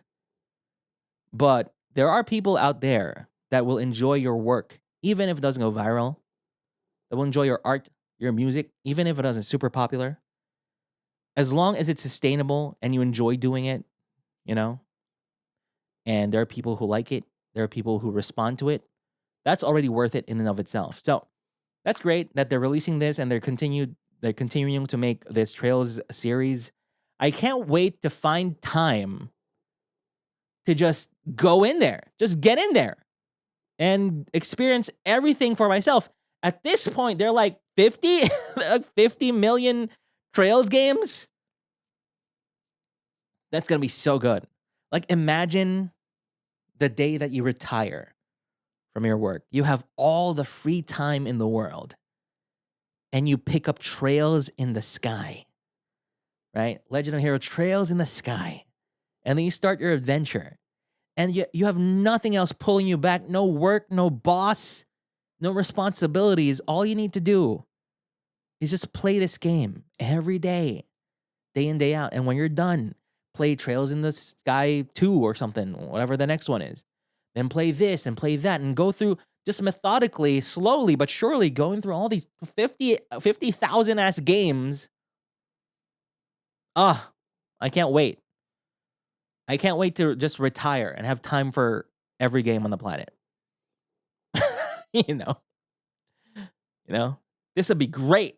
So, and that's because, that's because of the fans right now that are buying these games. And that's because of developers who are making a game that their fans love, right? They're not going out of their way to be like, oh, we're gonna make something that's gonna have extremely wide appeal now. We're gonna add open world mechanics. We're gonna add more Americanism so that Americans will buy this as well. This is peak staying in your own lane and making a game for your fans, for a certain niche, for a certain demographic, and succeeding. And that being a little cycle that just can go on for a long, long time, right? Good job. Good job to Nihon Falcom for sustaining the Trail series. But yeah, that's it for the RPG news. Another thing. There's one more thing. The new project by writer Kodaka, the 100-line Last Defense Academy, apparently just released a Nintendo Switch demo for the game. And I've been seeing on Twitter that people heckin' love it. Right? People really love the demo for this. So I'm excited. I want to try that out. And also I've been seeing the developers of this game. They seem to be really passionate about it. They've been very involved in the marketing of it. They've been responding to fans. They've been tweeting up a storm about this game. And it seems like they're very, very passionate about it. And that's what you want to see, right? In a game developer, you want to see how passionate people are. It's like the It's like the director of Final Fantasy VII Rebirth or something like that. If I'm not sure if he's a director or something, creative director or whatever, but he's very passionate about their work on Final Fantasy VII Rebirth. He tweets a lot about how much work that was put in the game, how much love was put in the game. And he's always at events. He talks and receives awards and stuff. And he's always just so happy about this game. You want to see that in a developer. You don't want to see a developer being like, yeah, this is just a paycheck to me. Unfortunate for those where that's the reality. But there are some cases where, in this case, it seems like the ones who are involved in making the game are very passionate about. They believe in the product. So I want to see. How it looks, how it plays. Seems like it's really good. Even like reviews from just players on the internet seem to make it seem like it's really good. So I'll try the demo for this for sure. Then maybe I can report to you next week about my experience with the demo. All right. So the games I've been playing recently, I've been playing 2 games, but one of them more than the other. I'm gonna talk about the one first that I've been playing. I've had probably around 8 to 10 hours in it right now, and that's Atelier Yumiya. Atelier Yumiya released a few weeks ago. It's the newest JRPG in the Atelier franchise, and it's probably the most popular one currently. And I think they even reached a cool sales milestone. I forgot what it was. I think it was 100,000 or something like that. But basically, it's the fastest selling Atelier game ever since. Fastest selling Atelier game in the whole franchise, which picked up because of Atelier Ryza. Atelier Ryza, you may have heard about that if you're a JRPG fan from many years ago. But and that was kind of like it's not really specifically a surprise that it became popular. It's more like Atelier has always just been this kind of JRPG, a very niche one. And Ryza is the first time where a lot more people were exposed to the Atelier games in general because of Ryza. And then Yumiya, this new one, is now their effort into capturing more of that lightning in a bottle moment that Ryza gave them and trying to expand and grow the Atelier franchise even more with more mature designs, which are a bit more mellowed out in terms of it being very cutesy. They're more mature designs now, and also with a story that's a bit darker than the ones that came before it, and also a world that's also kind of a bit darker in a way than the ones that came before it. But I don't really know much about the Atelier games in general. I think there are 20 plus of them already. Even Atelier Ryza, I didn't really play that because while it is popular, I didn't really vibe with the character designs.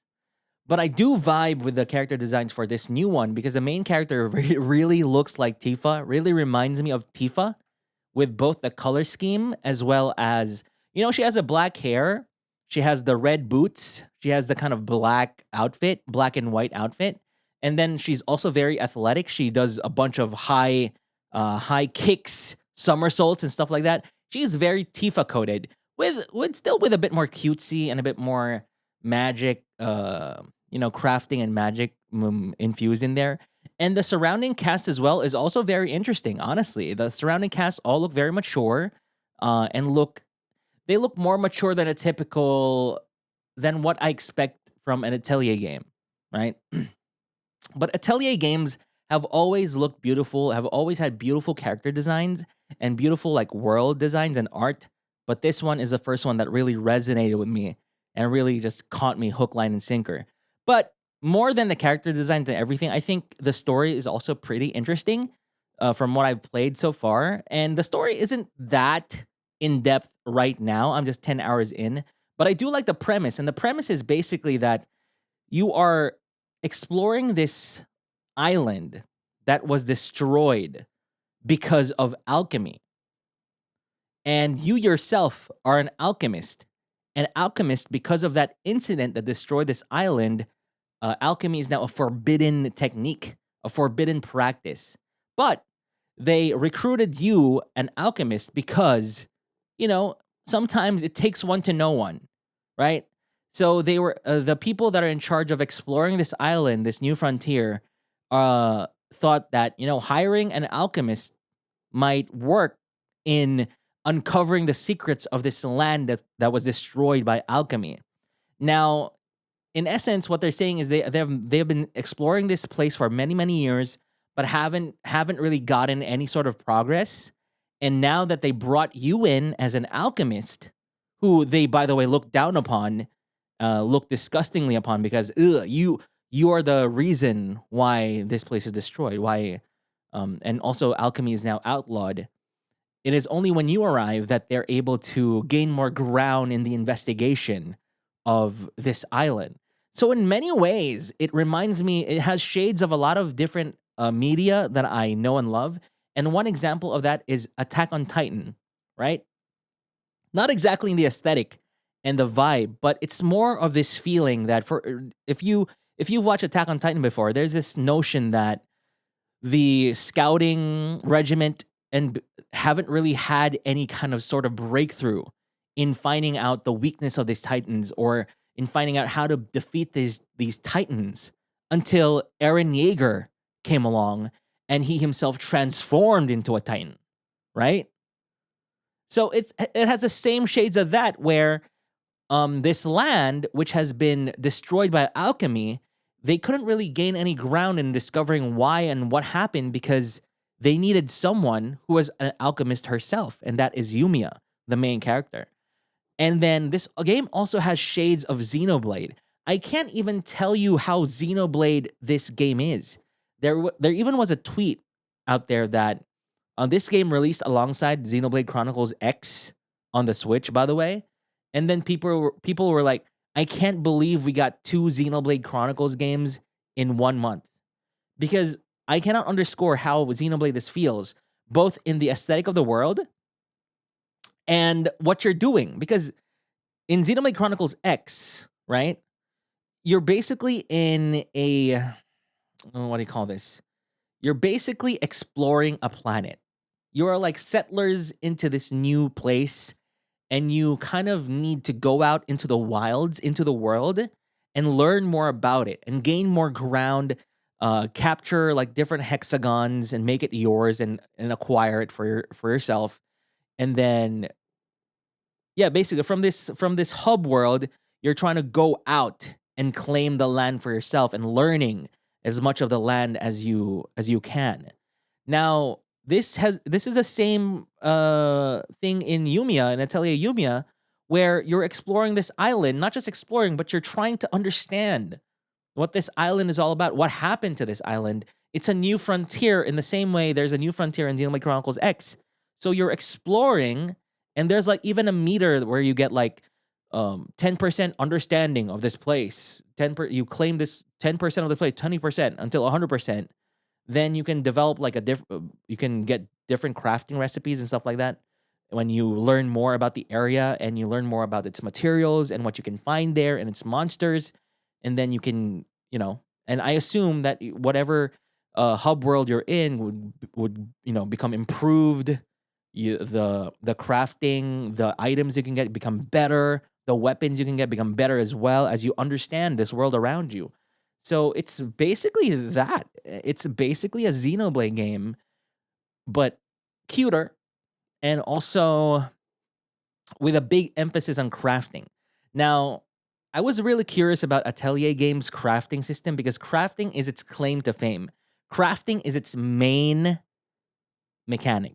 And I have to say, after 10 hours, I still don't completely understand the crafting, but it seems very in-depth, and it seems a lot of care and a lot of budget was put into this, because just crafting, you get like friggin' Yuna, Final Fantasy X animations, like dancing animations, right? Just from crafting and stuff. And then there's so many items, and there's so many animations, there's so many menus in crafting. Sometimes it feels overwhelming, because I don't really know what these items I use, what I'm adding to this item to get this kind of resonance and to get this kind of effect.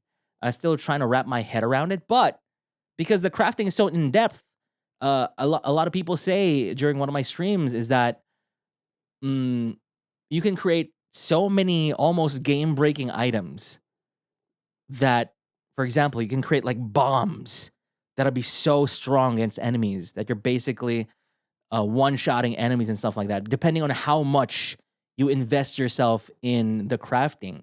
And in crafting, you can also create items, straight up weapons with like cool animations and effects and stuff. Like I was able to craft like this kind of thunder weapon thing where whenever you use it in battle, you call down thunder from above. Pretty cool. Or I also crafted this ice thing where you just bring out ice from the ground. So it can get pretty crazy. But I still don't know 100% everything about the crafting system, but I'm excited to uncover more of it.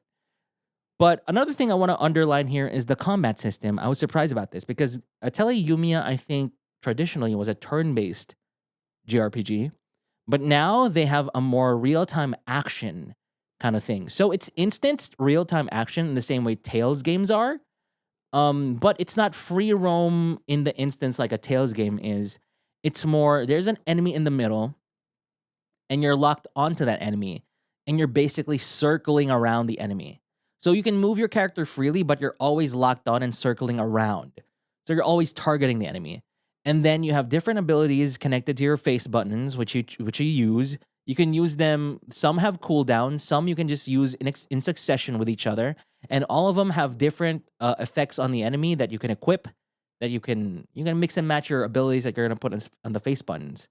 But aside from that, there is a perfect dodge and a perfect block mechanic. So you can block attacks when they come. You can dodge them when they come.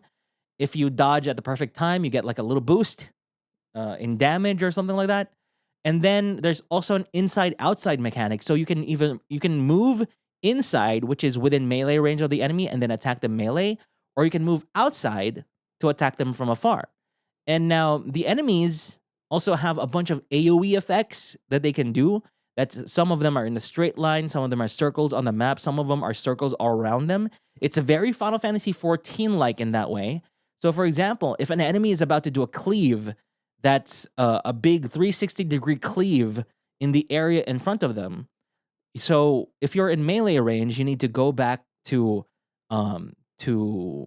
ranged. You need to go to ranged. You need to go back to the back line to kind of avoid it. But when you're in the back line, you also have options to attack them. You get different abilities when you're far away from the enemy and when you're near melee range of the enemy. So depending on that as well, you need to juggle all of these mechanics in its combat system, and it gets pretty cool. It's not super in depth, and sometimes it's hard to understand the telegraphs of the enemies. But also, I'm still pretty early in, so I can't wait to get more into the weeds of things. I wonder what, for example, a big endgame boss, what would it feel like once you know all the mechanics and you have crafted everything, the best things, and you now have a strategy on how to approach them. You have meticulously equipped different abilities for both ranges, melee and range combat. And how would that feel? I want to see what happens with that. But aside from that, story pretty slow so far, but the premise is pretty interesting. The world is really nice and Xenobladey, and that's pretty much all I can talk about for Atelier Yumiya. I would like to play more, but currently I am very lost in the sauce in Death Stranding. Now, I have been playing Death Stranding for the past 20 hours. I have 20 hours of Death Stranding so far. I am probably close to halfway through the game. And I played this game on release before, but something took away my attention from it. And I've always wanted to go back to it. I think I streamed this. I streamed this long ago for a few hours. But then I immediately kind of recognized that it's going to be a hard stream game. And so I switched to something else. And then I failed to go back to it. But now I came back to it. I'm playing the Death Stranding Director's Cut. And it's so good. It's, oh my God. I can't even begin to explain all the different mechanics in this game. But all I can say is it's very immersive. It has a mechanic for everything. It has a rest mechanic. It has a pee mechanic. It has a drinking mechanic. It has a You know, when you're balancing your deliveries on your back, you need to balance them. You need to, for example, you're falling to your left, you need to hold the right trigger to go right and kind of counterbalance your stuff. Then when you're traversing the world, you have a bunch of different items that you can use. You can have a ladder, you can have a climbing anchor, you can it's gonna be hard to talk about in just a short amount of time like this little podcast here. But all I have to say is that this game is so meticulous. This game is so immersive. And it's so immersive in the context of its own world. Like if you take a lot of these elements and put and look at them with the through the lens of the real world, you're gonna be like, what the hell is this? It's so weird. This is so obtuse. It doesn't make sense, right? But once you're immersed, once you're lost in the sauce, you're lost in the sauce, all right. You're so it just has that, you know, that Kojima quality in the game where it just reels you in. Once you're in, it's hard to get out. Once you're in, all I can really think about is, okay, I'm gonna go to my room, take a shower so I can create a bomb out of my shower water. I'm gonna pee so I can create a bomb out of my pee, create a bomb out of my blood and my poop. And then after that, I'm gonna take on a delivery order of a action figure to Luden's fan because he's a fan. Yeah, after that, I'm gonna go carry the body of a girl who wants to be reunited with a loved one that she was separated from. So I need to carry the girl in a body bag behind my back and go through a scary trek up a mountain through rain. The rain, by the way, is called timefall. If you get hit by rain water, you become older. That part that gets hit by the rain becomes older. And when my baby, which is connected to my umbilical cord, cries, then that means that there are beach things all around me, which are basically these monsters or whatever from a different dimension that are trying to get me. I need to stealth around, and when they're near, I need to hold my breath so they don't hear me. And then if they do catch me and they try to bring me down to their black goop, once I'm able to escape from the black goop by shaking them off, I could turn around and pee on their black goop and they just run away. Right? Oh, by the way, if someone dies in this game, you need to incinerate them or else they'll cause a nuclear explosion. It's hard to talk about. But all I know is one thing. It's fun, it's immersive, it's absolute cinema, and I can't get enough of it. And I want to play it through to its end before I start Death Stranding 2. And Death Stranding 2 is now suddenly my most anticipated game of this year because of that. So, god damn it, this game is way too good. This game is way too good. But yeah, so that's Death Stranding, Atelier Yumia. What do I plan on playing for this upcoming week? Actually, I might be going on a little vacation, so I won't be able to play a lot. Hopefully, I can get Atelier Yumia working on my Steam Deck. I actually haven't tried yet, so we'll see. Monster Hunter Wilds will most definitely not work on my Steam Deck because it sucks like that. What else? What else can I play? What else am I looking forward to in terms of games? Oh yeah, I'm gonna play the 100 Line demo. I'm also gonna play the Berserker of Kazan demo as well and check that out. Gaming is back. Gaming is great recently. Chrono Trigger still haven't started. I want to start that too. I also need to go back to Metaphor. It's been a while since I played Metaphor. I think it's time to go back soon. All right.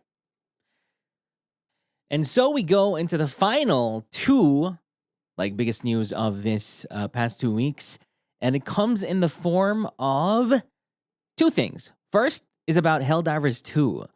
Now, here at Video Games Chronicle, Helldivers 2 developer reveals lowest point after PlayStation boss calls to discuss early struggles. The Helldivers 2 boss has opened up about the game's troubled life.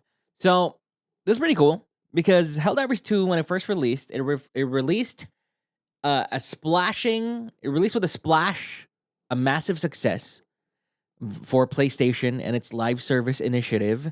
It was a massive success when I don't think even PlayStation expected it, because if I remember correctly, this game had next to no promotion, honestly. And I think at the same time that this released, they had Foam Stars in PlayStation Plus. Foam Stars is this also live service game from Square Enix that I think is gone now. Not sure. Or might be gone soon. I don't remember. I feel like I remember an article saying that it's about to end or something, but I don't know. But yeah, Helldivers 2, it was kind of weird that Foam Stars was on PlayStation Plus, but Helldivers 2 wasn't. But I guess that worked in the game's favor because at least people had to buy Helldivers 2, and people did buy Helldivers 2. And one of the biggest differences Helldivers 2 had compared to other PlayStation games is that it released day and date on PC as well on Steam. Now, it's hard to say if its success was because it released on Steam alongside PlayStation, because we don't really have another example of a game doing this.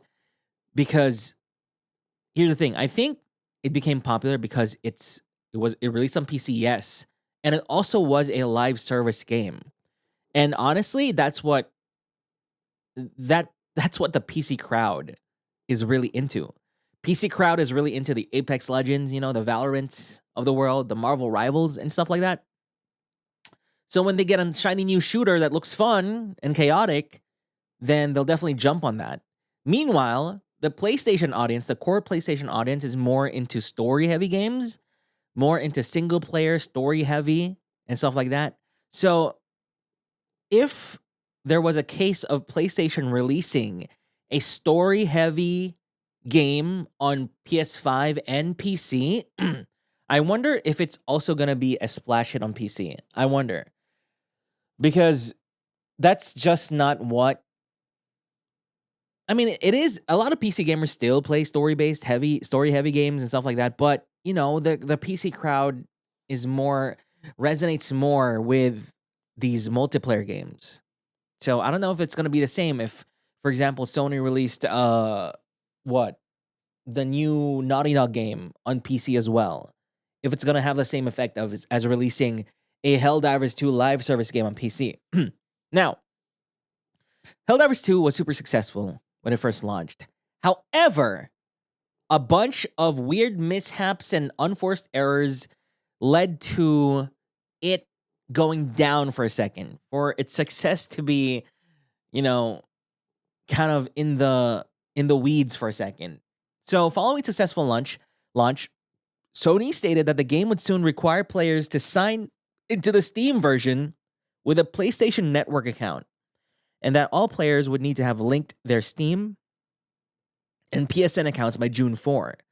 So that news was met with a huge backlash from players, and the game was hit with over 100,000 negative reviews on Steam in less than 48 hours.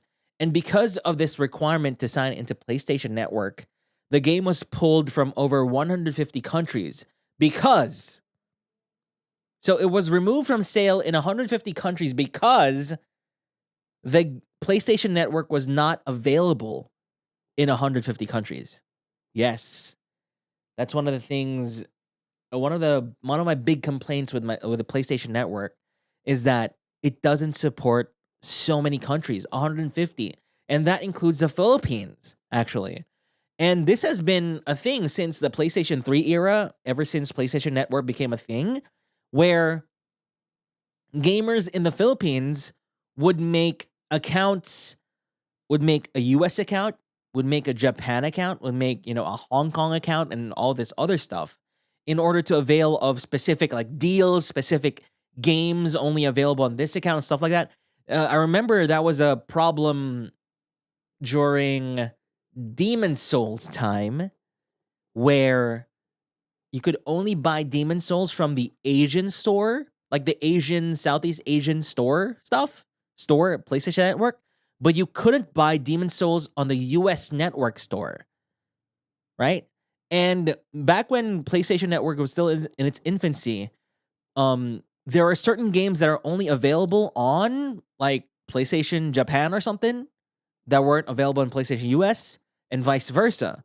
And then they introduced PlayStation Plus. Now, PlayStation Plus is a service where they give you free access to a game, to multiple games, as long as you are subscribed to PlayStation Plus.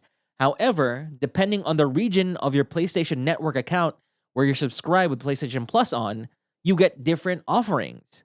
And sometimes the US offering is just that much better than the Asian offering, for example. Like, for example, the US version has 5 games and they're all like pretty good.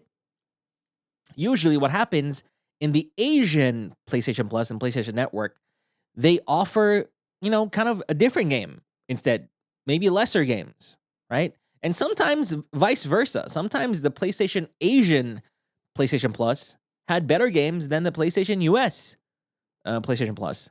And that was very confusing for a time. But basically, since that time, PlayStation Network has never been officially available in the Philippines.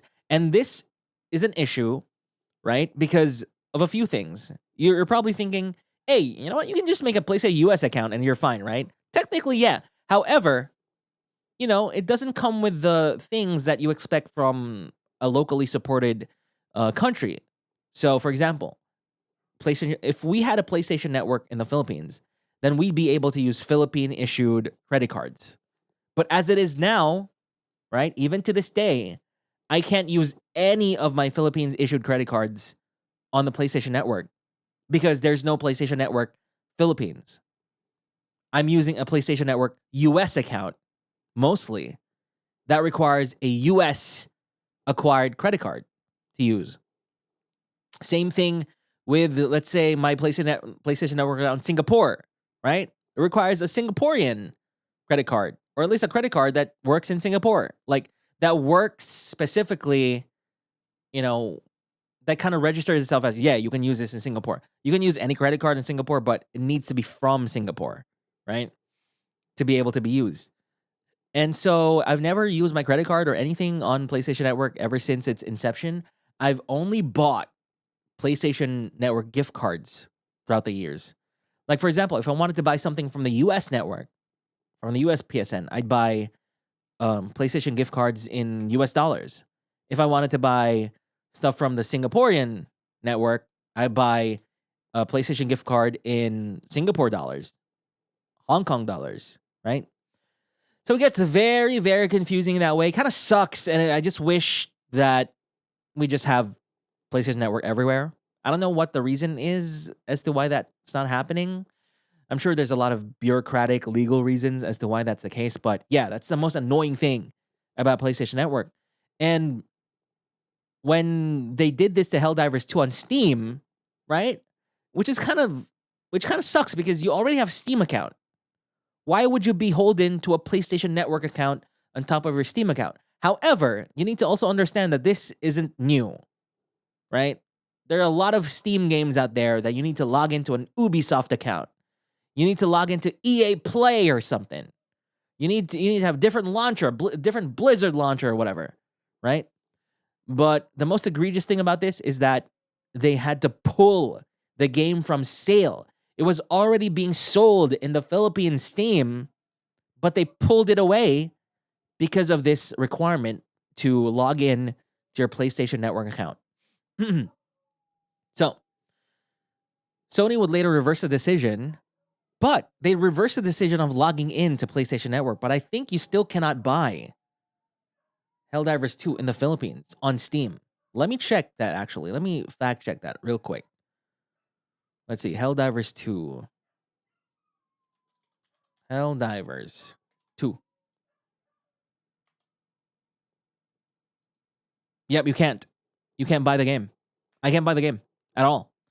It would have been different if I could just buy the game and then log in with my PlayStation Network US account.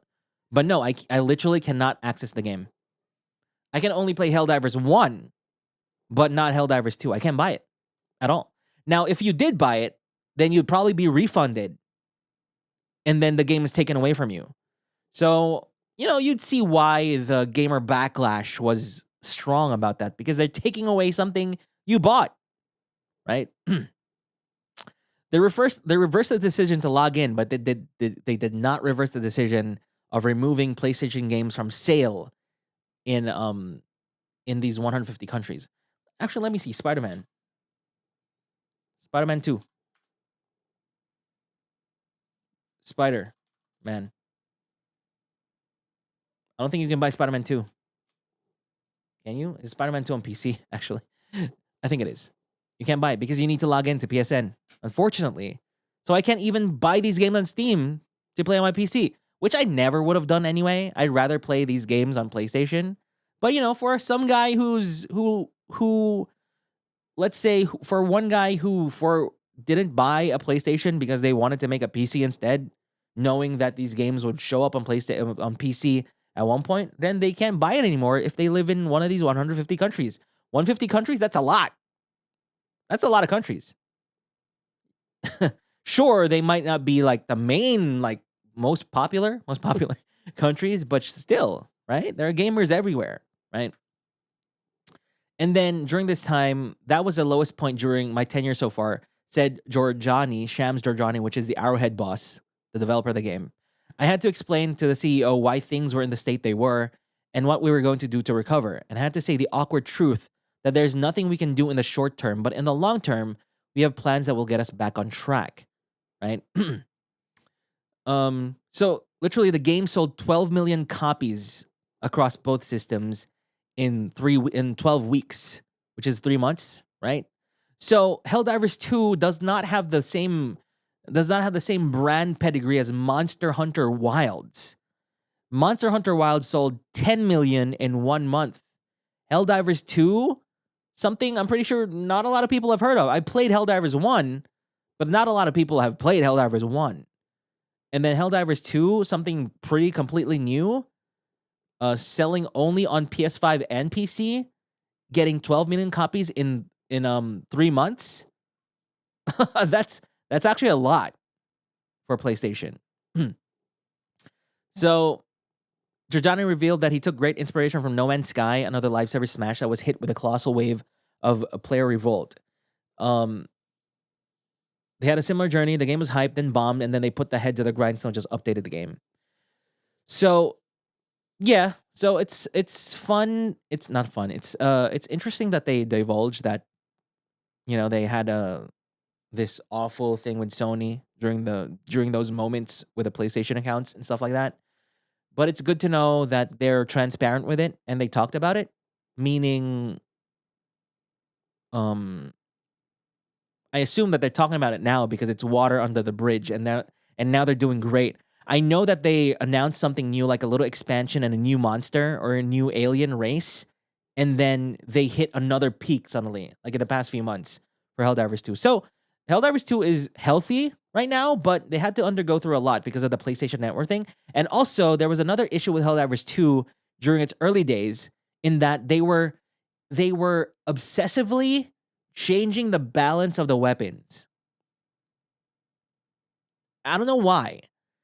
The game is largely a player versus enemy game, but they were obsessively changing how weapons worked, how effective they were against other aliens and enemies.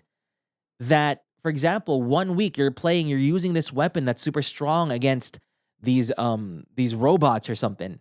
And then the next week, you're using the same weapon that we were so used to, and suddenly it's ineffective. And that also contributed to a lot of the player exodus for Helldivers 2. But now they're doing better. They're now more healthy than before.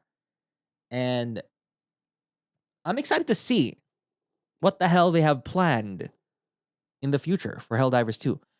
And for their next game. We'll have to see. I assume PlayStation is going to hold on to these guys very close to the chest now, because amongst all of their live service projects, which is 2, Concord and this, This one was a success. Concord wasn't. And whatever whatever live service successes they have, they need to hold close to their chest. They need to cherish, because they need these. Okay. So now we go to the last big piece of news, which is basically Nintendo Switch 2 stuff. Now, this is mostly a PlayStation podcast, and we're not gonna go super too into the weeds of Nintendo Switch 2. So I'm just gonna talk about my kind of eagle-eyed impressions of the Switch 2 itself.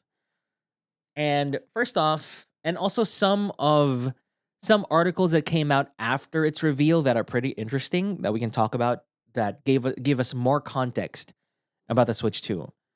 So one of the coolest things from the Direct is finding out that the Switch 2 can support 4K 60. I mean, pretty sure it could. I mean, pretty sure that's like a super cool goal to get, but I was really just expecting 1080 60. And I'm pretty sure not all games are going to be 4K 60, right? Maybe very specific games. Maybe something like Patapon, right? Patapon will definitely be 4K 60 on the Switch 2. But will the new Zelda be 4K 60? I don't think so. Will the new Xenoblade be? I don't think so. Even Mario Kart.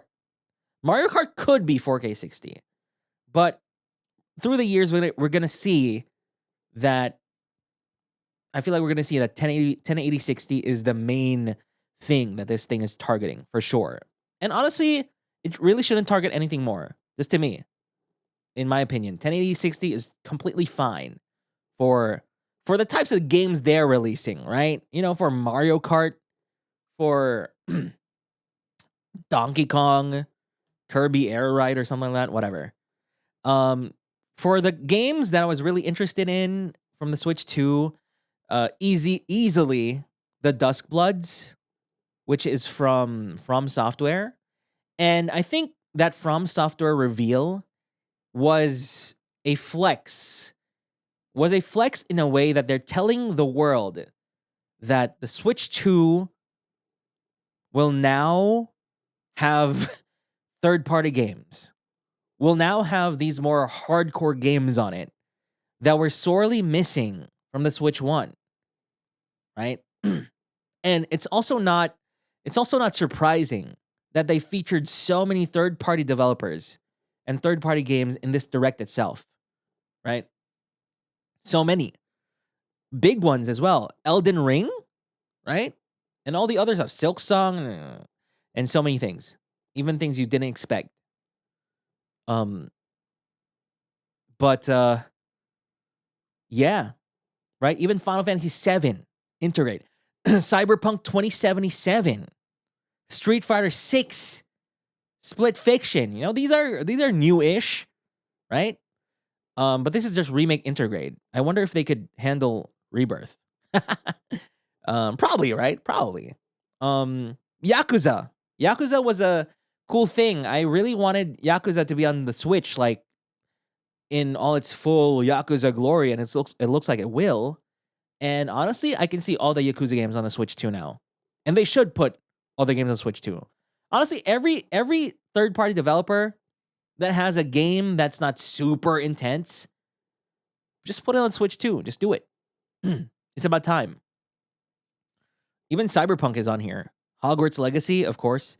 What else is on here? They have a new Daemon X Machina, which looks really cool. Kunitsugami is even here as well. Star Wars Outlaws. That's surprising, because that game looks amazing. Star Wars Outlaws. But yeah, this is now a powerhouse machine that can handle third-party games. Now, for how long can it handle third-party games? Because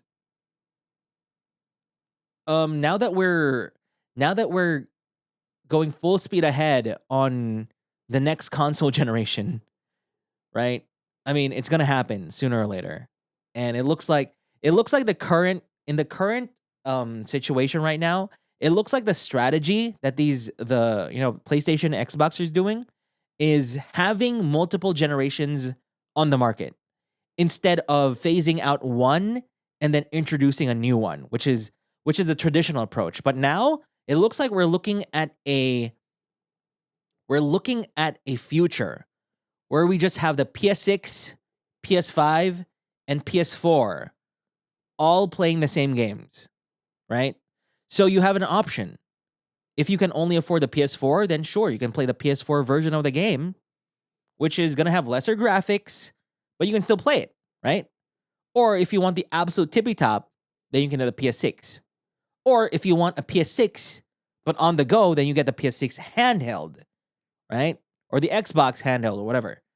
Looks like that's the kind of future we're going for. But I wonder how long the Switch 2 can hold on, to its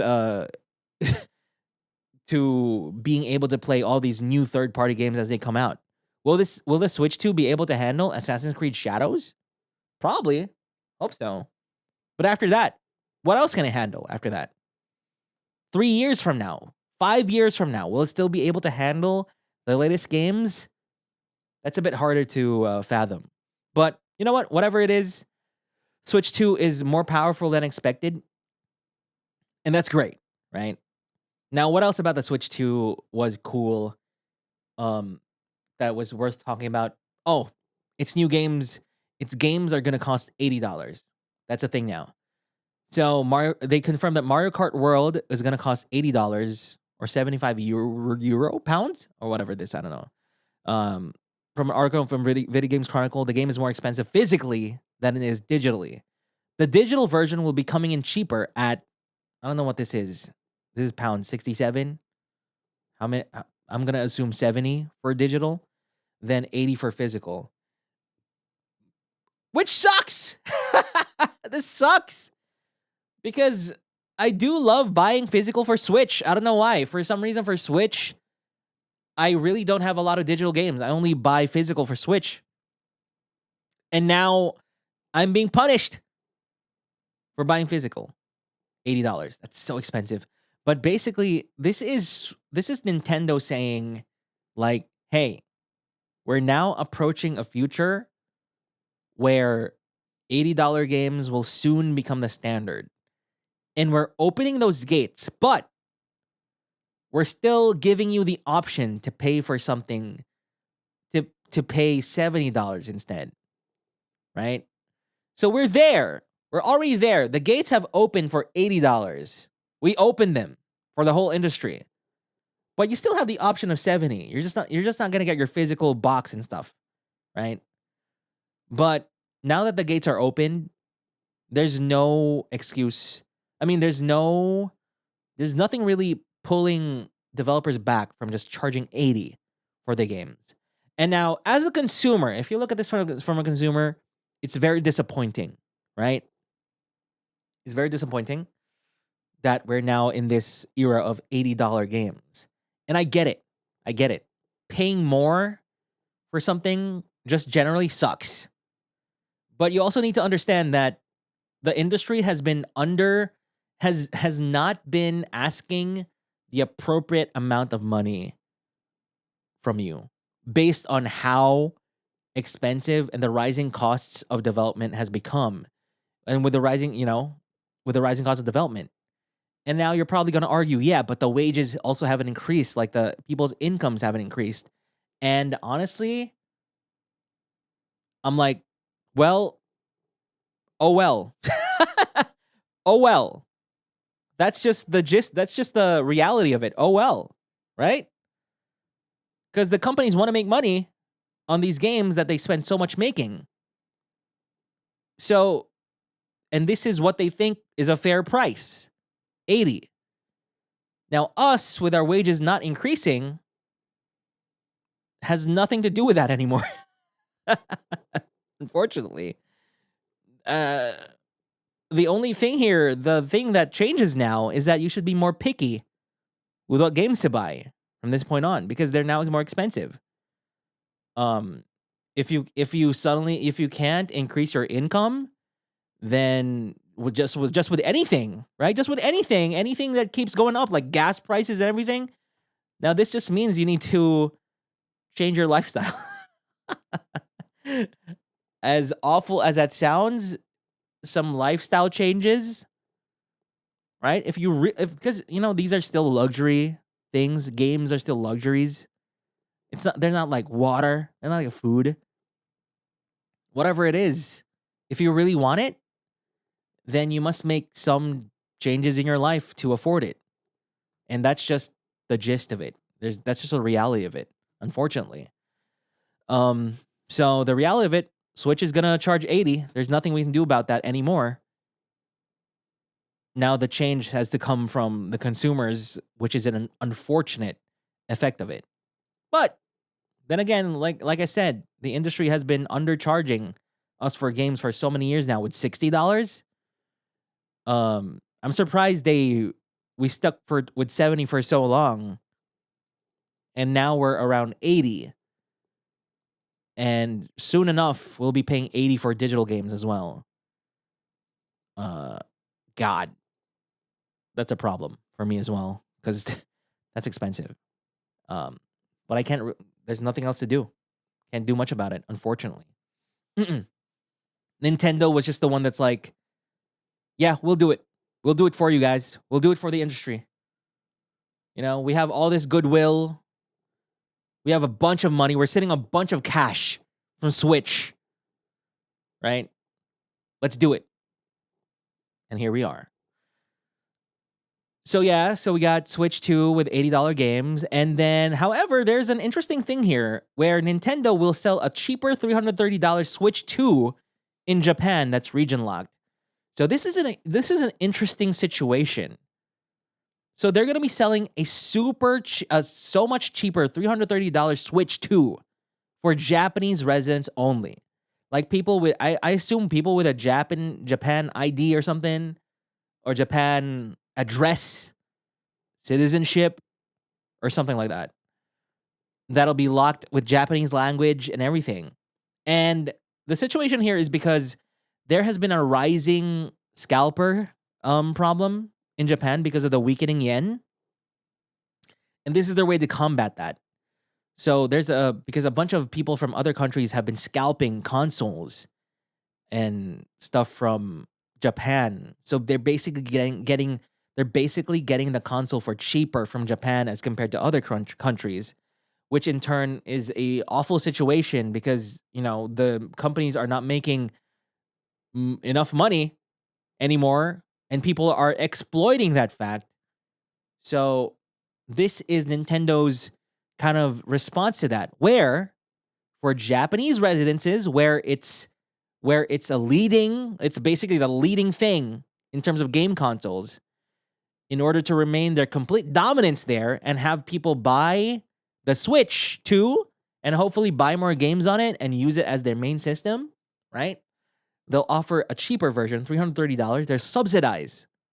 They'll subsidize the Japanese versions of it. And also by region locking it, this will solve the scalping problem. Because I assume that if you buy this specific version of the Switch 2, it's going to be all in Japanese. You cannot change anything to English at all.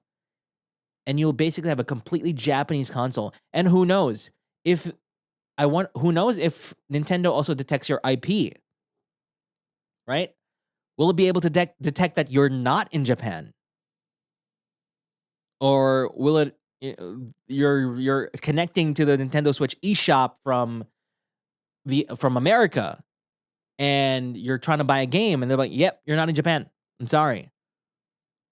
Or you're not using a Japan credit card. I'm sorry. You don't have a Japanese phone number. This is gonna be super Japanese region locked. It's gonna be crazy, and it's gonna be so funny when people eventually still, don't know about this, and they're gonna import this. And why isn't it all in Japanese? What the hell? It's cheaper, but it's all in, whatever. So this is an interesting development for them to combat the scalper situation as well as the weakening yen situation. And I think Sony is also having this kind of problem. And will they do this as well? Who knows? What an interesting solution to the problem, though. They'll go as far as subsidizing the Japanese version of the console. Right? Damn. Wow. Instead of just raising the prices on everything, they'll subsidize it, but lock it to Japan. Okay. Interesting. I don't feel too much anything about it because I'm not Japanese. I don't. It doesn't affect me in the slightest.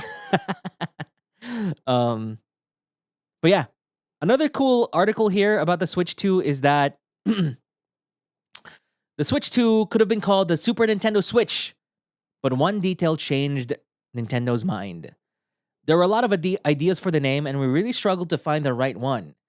So in a newly published Q&A, Switch 2 producer Koichi Kawamoto and Switch 2 director Takuhiro Dota were asked how they settled on the Switch 2 name. So they said there were a lot of names, ideas for the name, and we even considered ideas like the Super Nintendo Switch. That would be so cool. That would have been so cool to see on a box, Super Nintendo Switch, right? They even the producer went on to reveal that the Super Switch name was vetoed due to how it could be compared to Super Nintendo and its relationship to the original NES. The Super NES, which came out after NES, couldn't play NES games. Since Switch 2 can play Switch games, it didn't feel right to use the same naming convention as Super NES. Interesting. But I, I get it. But I doubt people will be like, the 12-year-old kid in America would be like, oh, it's called a Super Switch? Well, many years ago when they released a Super NES, it couldn't play NES games. So this means the Super Switch can play Switch 1 games? Damn. I don't think anyone's going to think about that. Would have been cool, though. They have further explained here that Switch 2 is a new system with improved performance, but we'd like players who get their hands on it to not focus on the specs, but rather to think of it as the latest system developed by Nintendo. And this is why they settled with Switch 2. So it's the newest one, so to speak. I'm surprised they didn't go with new Nintendo Switch.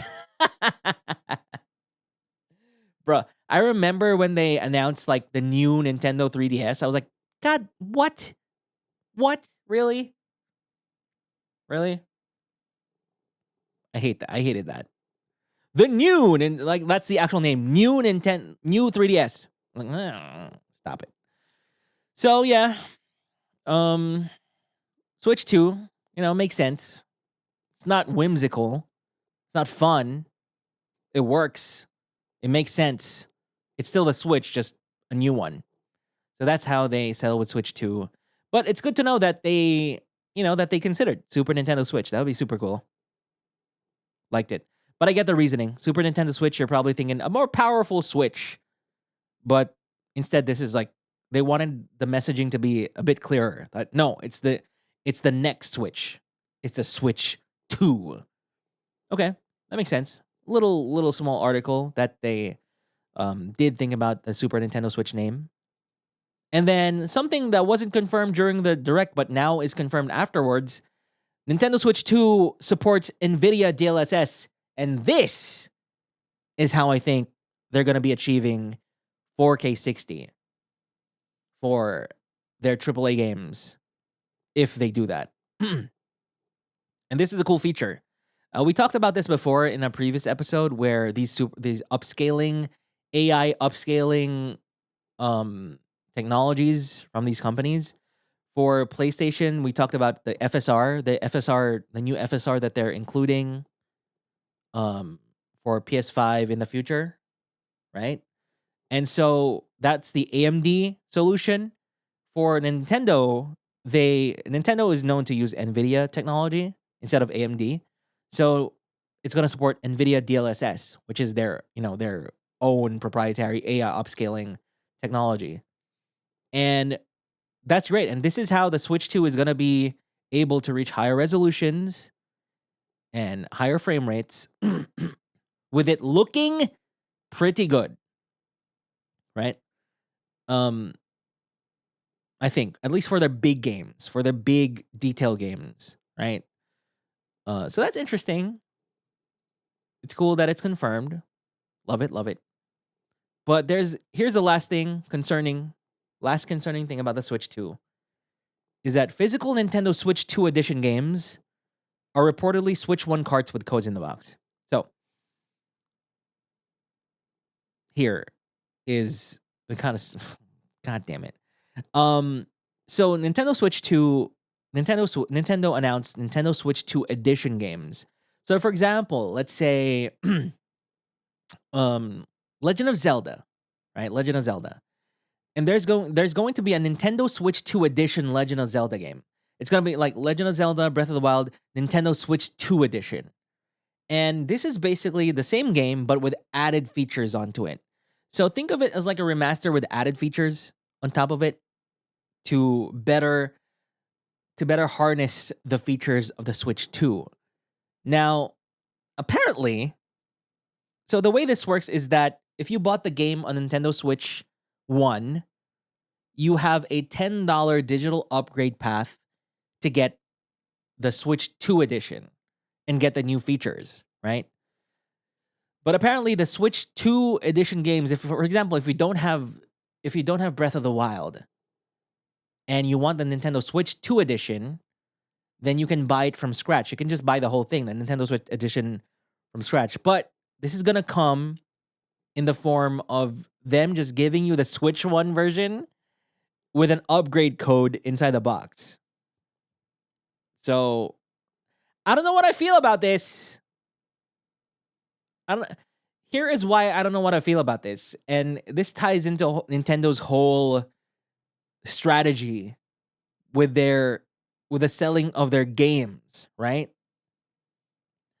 Nintendo doesn't like slashing the prices of its games, right?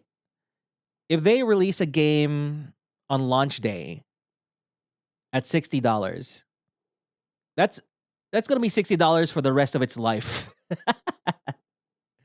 You're never going to find, unless you find a used copy, you're never going to find a Nintendo Switch game that's going to be like, oh, now the new price is $30. Oh, it's going to go on sale. You can buy this for $10 now. It's going to go, no. Whenever, if you want to buy Mario Odyssey, for example, right now, which was a Nintendo Switch launch game, you bet you're going to pay full price for it. Unless you buy used, of course. Now, here's why this kind of sucks, because it would have been great if you could like buy an old game, for half the price and then upgrade it to the Nintendo Switch 2 edition. That would have been very pro-consumer, right? But no, instead they're well aware that their games will go on sale, so therefore they're gonna charge you the same game with a higher price now because there's a Nintendo Switch 2 upgrade to it, which comes in the form of a code. And now this kind of feels to me that no, I'm pretty sure. I wonder if you can get a used physical copy of a game for cheap. Let's say you buy the game for $10, and then you get an upgrade pack for $10. So technically, you could get Nintendo Switch 2 edition of Breath of the Wild for $20. I wonder if you could do that. I wonder. I don't think it's seen here. But anyway, the point of this article here is that when you want to buy the Nintendo Switch 2 edition of the game, you're basically gonna be given the original Nintendo Switch 1 card with a code in the box instead of just everything in the cartridge. Okay? I don't know what to feel about that. I don't know.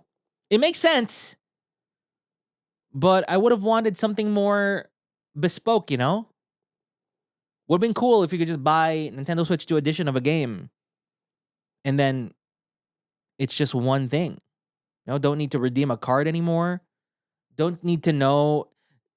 And you also feel that, man, this is the Nintendo Switch 2 version of this game.